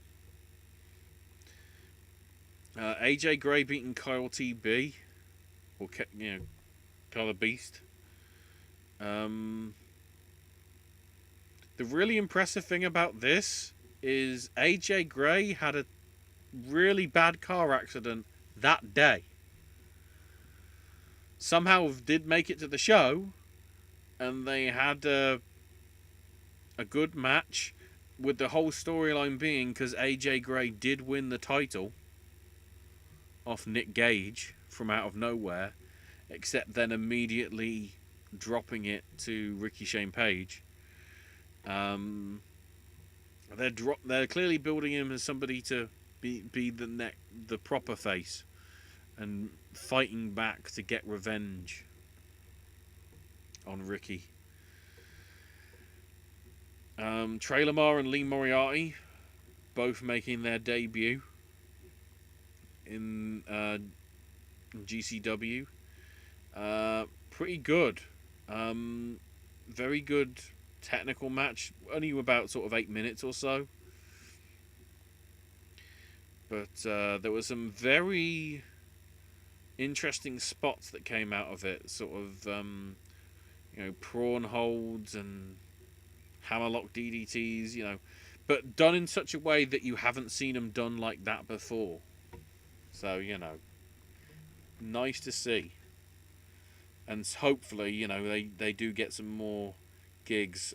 Lee Moriarty getting the win, by the way, with the second rope rebound DDT followed by an elevator DDT. That's a lot of DDT. Maybe. Then the second gear crew of Mansa and Matt Justice beating 440H of Atticus Koga and Ricky Shane Page.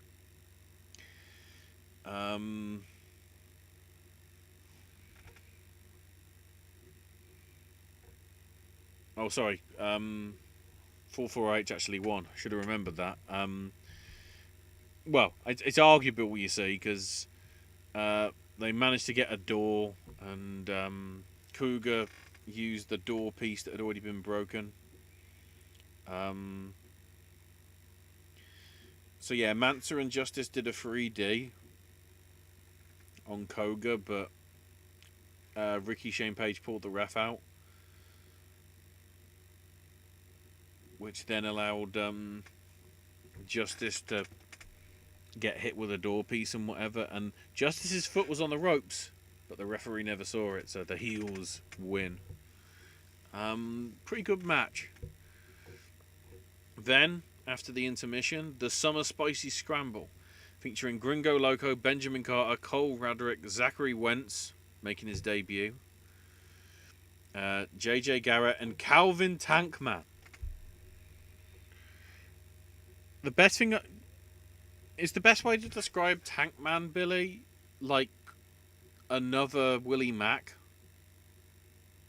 Oh, I saw him yesterday. Yeah. Would you say like Willie Mack, he can do sort of high flying stuff, but he's got the sort of like body of, a Willie Mack, Keith Lee style body that you wouldn't expect to do sort of stuff like that? I would also throw Bam Bam Bigelow and Vader into that mix too. Yeah.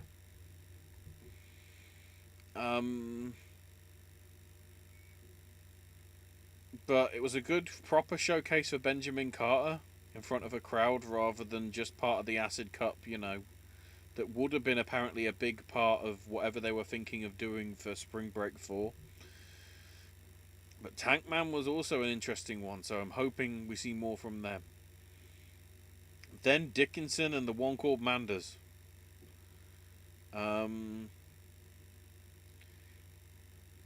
This did sort of feel like, maybe because Manders just was dressed like Stan Hansen, but it did feel like a Stan Hansen versus Vader sort of thing from like All Japan in the 90s. In all honesty. Dickinson winning with the figure 4. Because woo. Myron Reed and Blake Christian. This probably went on a little too long, like nearly 20 minutes. But they really worked well together. Um, and it was a good match. It wasn't a great match just because of I felt it went maybe a few minutes too long, but it was pretty solid.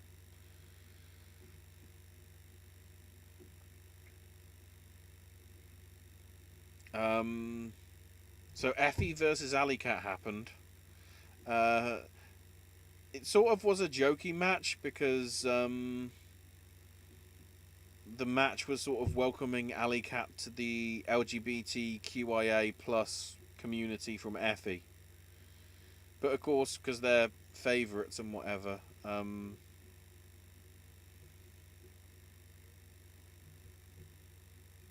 Effie just declared his pride that the semi-main event featured two LGBTQIA plus wrestlers, and that now Effie, because of his age, is I'm old gay. So that became a chant. And then of course because of that, Alley Cat became new gay. And of course the bloody announcer afterwards said very sort of Howard Finkel-esque. Here is your winner, and new gay Alley Cats. um, it was a nice little match. There was some good wrestling in it, but obviously it's also sort of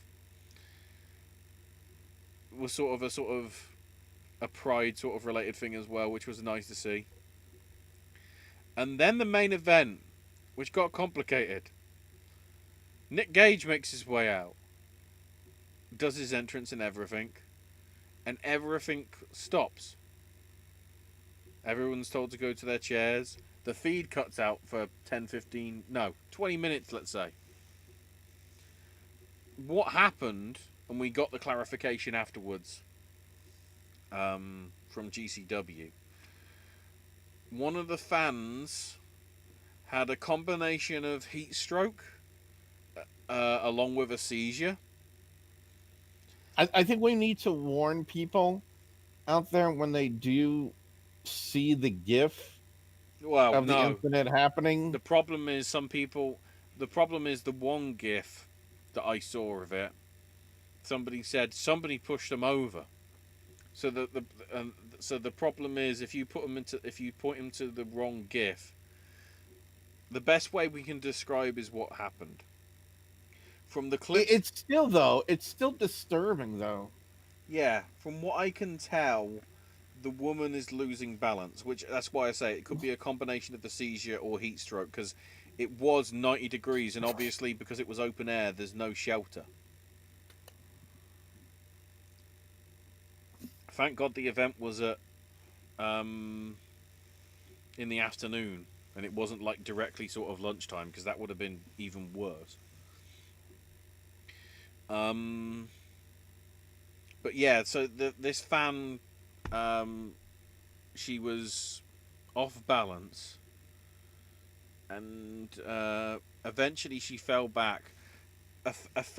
She hit a fan on her sort of upper arm, which may have been a sort of saving factor, because then she falls down, and because of the nature of the amphitheater, there's some stone sort of step style area, and her head cracks the back of the steps.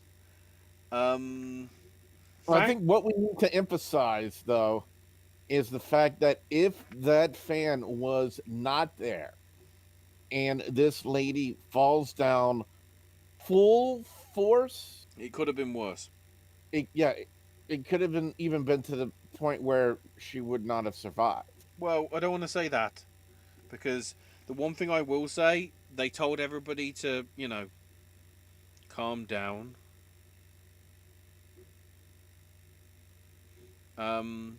Apparently one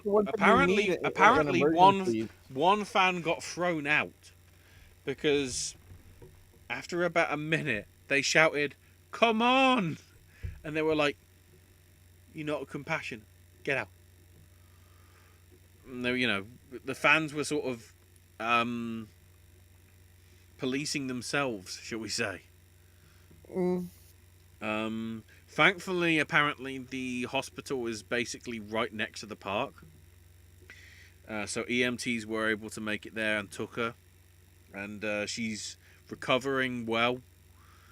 I don't know whether she was held overnight. I'm not sure the details on that because I haven't followed up on it. But she said she was fine and well, and she is a big supporter of the promotion, so she knew what she was getting into. But I'm guessing it's a combination of the conditions because this is the first time they've had an outdoor show, certainly of that scale, and probably at that temperature in quite a while, if not ever, for GCW. Certainly in their guise of GCW.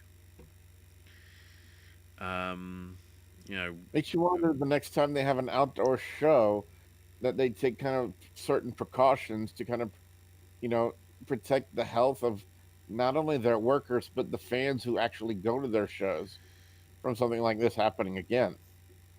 Well, the problem is if it's a seizure and maybe just have a lot of water on supply. If it's to deal with heat stroke, in all honesty. Yeah. The match eventually, though, started. Nate Webb coming out as a teenage dirtbag. Again, they sort of teased the river stuff. I'm surprised Nate Webb didn't come out to Spider Nate Webb's cooking in the kitchen. Nate Webb cooking for you. Well, he basically did because it was sung by Wheatus, or the lead singer of Wheatus. Mm-hmm. Because he is now sort of GCW family anyway. I still remember the bit when Teenage Dirtbag was performed live. Because Spider was facing MJF, who apparently hated the song. So, of course, lol. It was pretty quick ending, though. Second rope DDT onto a chair in about only 10 minutes. No. Second rope pile driver. Oh, okay. My notes are wrong because I can't remember from last night. I do. Good. But either way, pretty solid opening show from GCW. Since the lockdown came in. I cannot wait for 2 weeks' time. The July 4th show, Backyard Wrestling 2. I really want them to call it There Goes the Neighborhood. Just as the in-joke for people that know. Kevin Gill would probably appreciate that.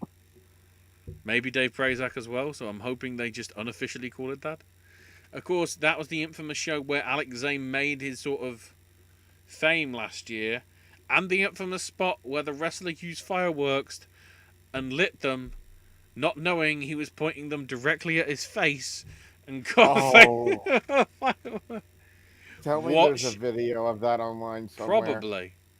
What shenanigans are we going to get this time round? Who knows, but that's a few weeks away. In terms of New Japan stuff, though, I'll quickly run through the schedule again for you, even though I ran it through last week before we got up to this. I love that. The venue is unknown. Well, we know where it is. It's their sort of training facilities, but whatever. So, along with the special matches that we don't know, coming up at 6 in the morning, Eastern time. So in about 6 hours or so from this going live, it'll be there on archive already. Apparently with live commentary this time, not on delay, I think. I'm trying to remember when it comes in. It's at some point. I can't remember exactly when. It might be the quarterfinal or the semi-final stage. I'm not sure. But either way. Monday's show, we'll be having Sho versus Shingo, Taguchi versus Sanada, Ibushi versus Sabre Jr. and Tanahashi versus Taichi. How the hell did all that get in one bracket? This is the group of death. It's like they're good, they're good, they're good, they're good, they're good, they're good, they're good, they're good. There's nobody that is an obvious young boy there. That's, that would be peachy. Tuesday, Tenzan versus Yoshihashi, Yo versus Bushi, Kojima versus Evil, and Goto versus Yujiro. I mean, I'd say it has to be Goto, Evil, probably Yoshihashi as well. Yo and Bushi, I'm not sure on. And then the second round of the New Japan Cup begins on Wednesday with Makabe versus Ishii. That'll be good. Yano versus Hiromu. Oh, really?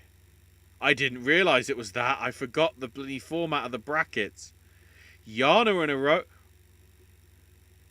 Ooh, my God. Is Hiromu going to get an excellent match out of Yano? Which is saying something because Yano.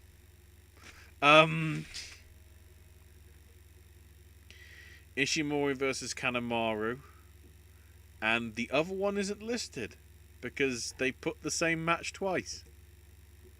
Thanks, you idiots. I've got to go to my notes. Let's have a look.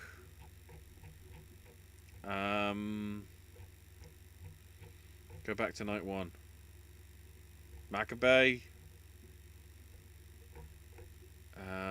Yano. Hiromu.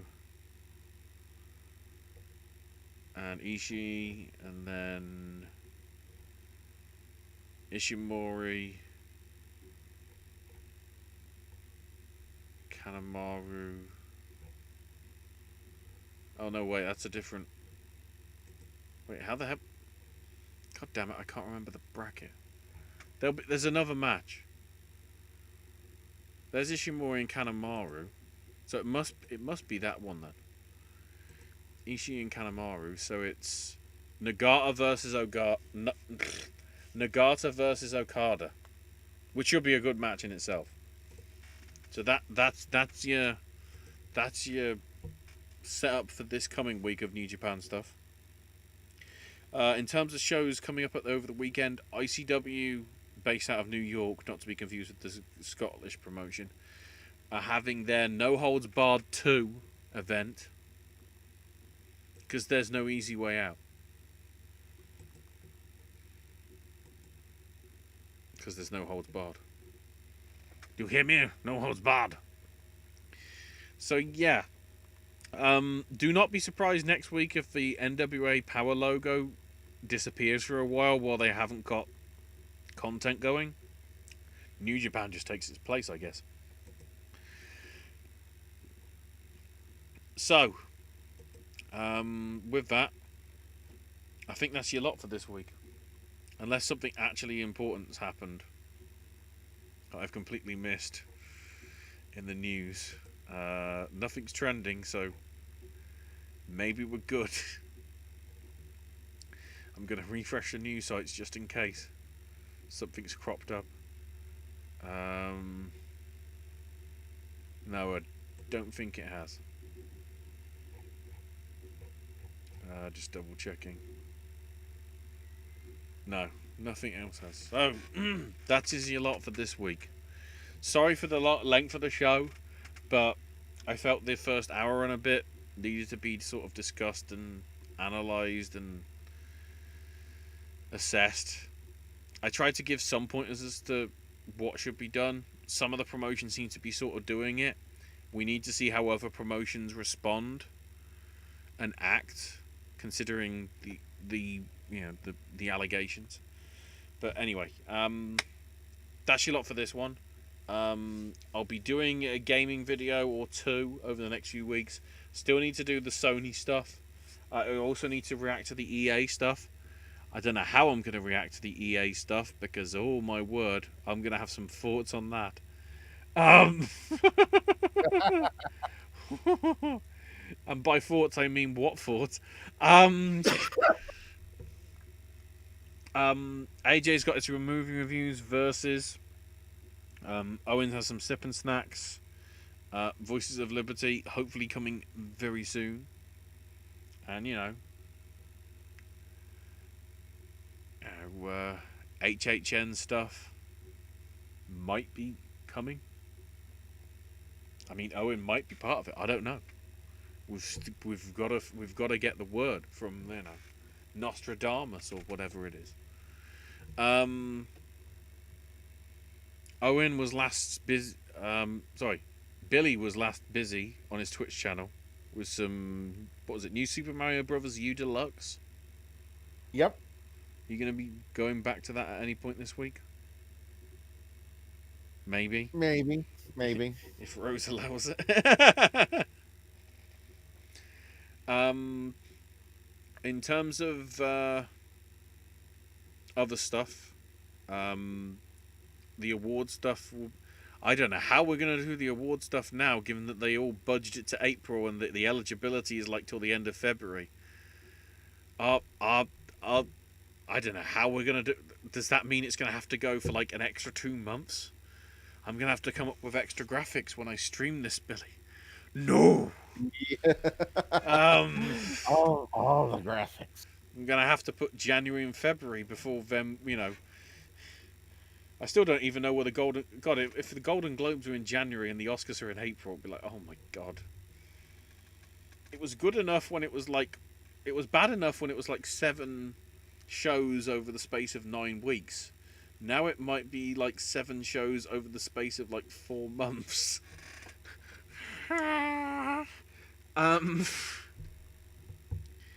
So all that might be here on the channel.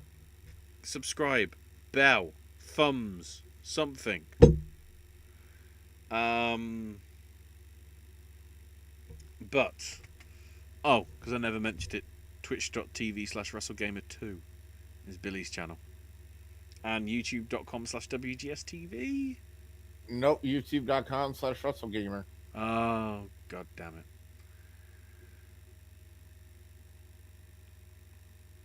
I feel depressed now. I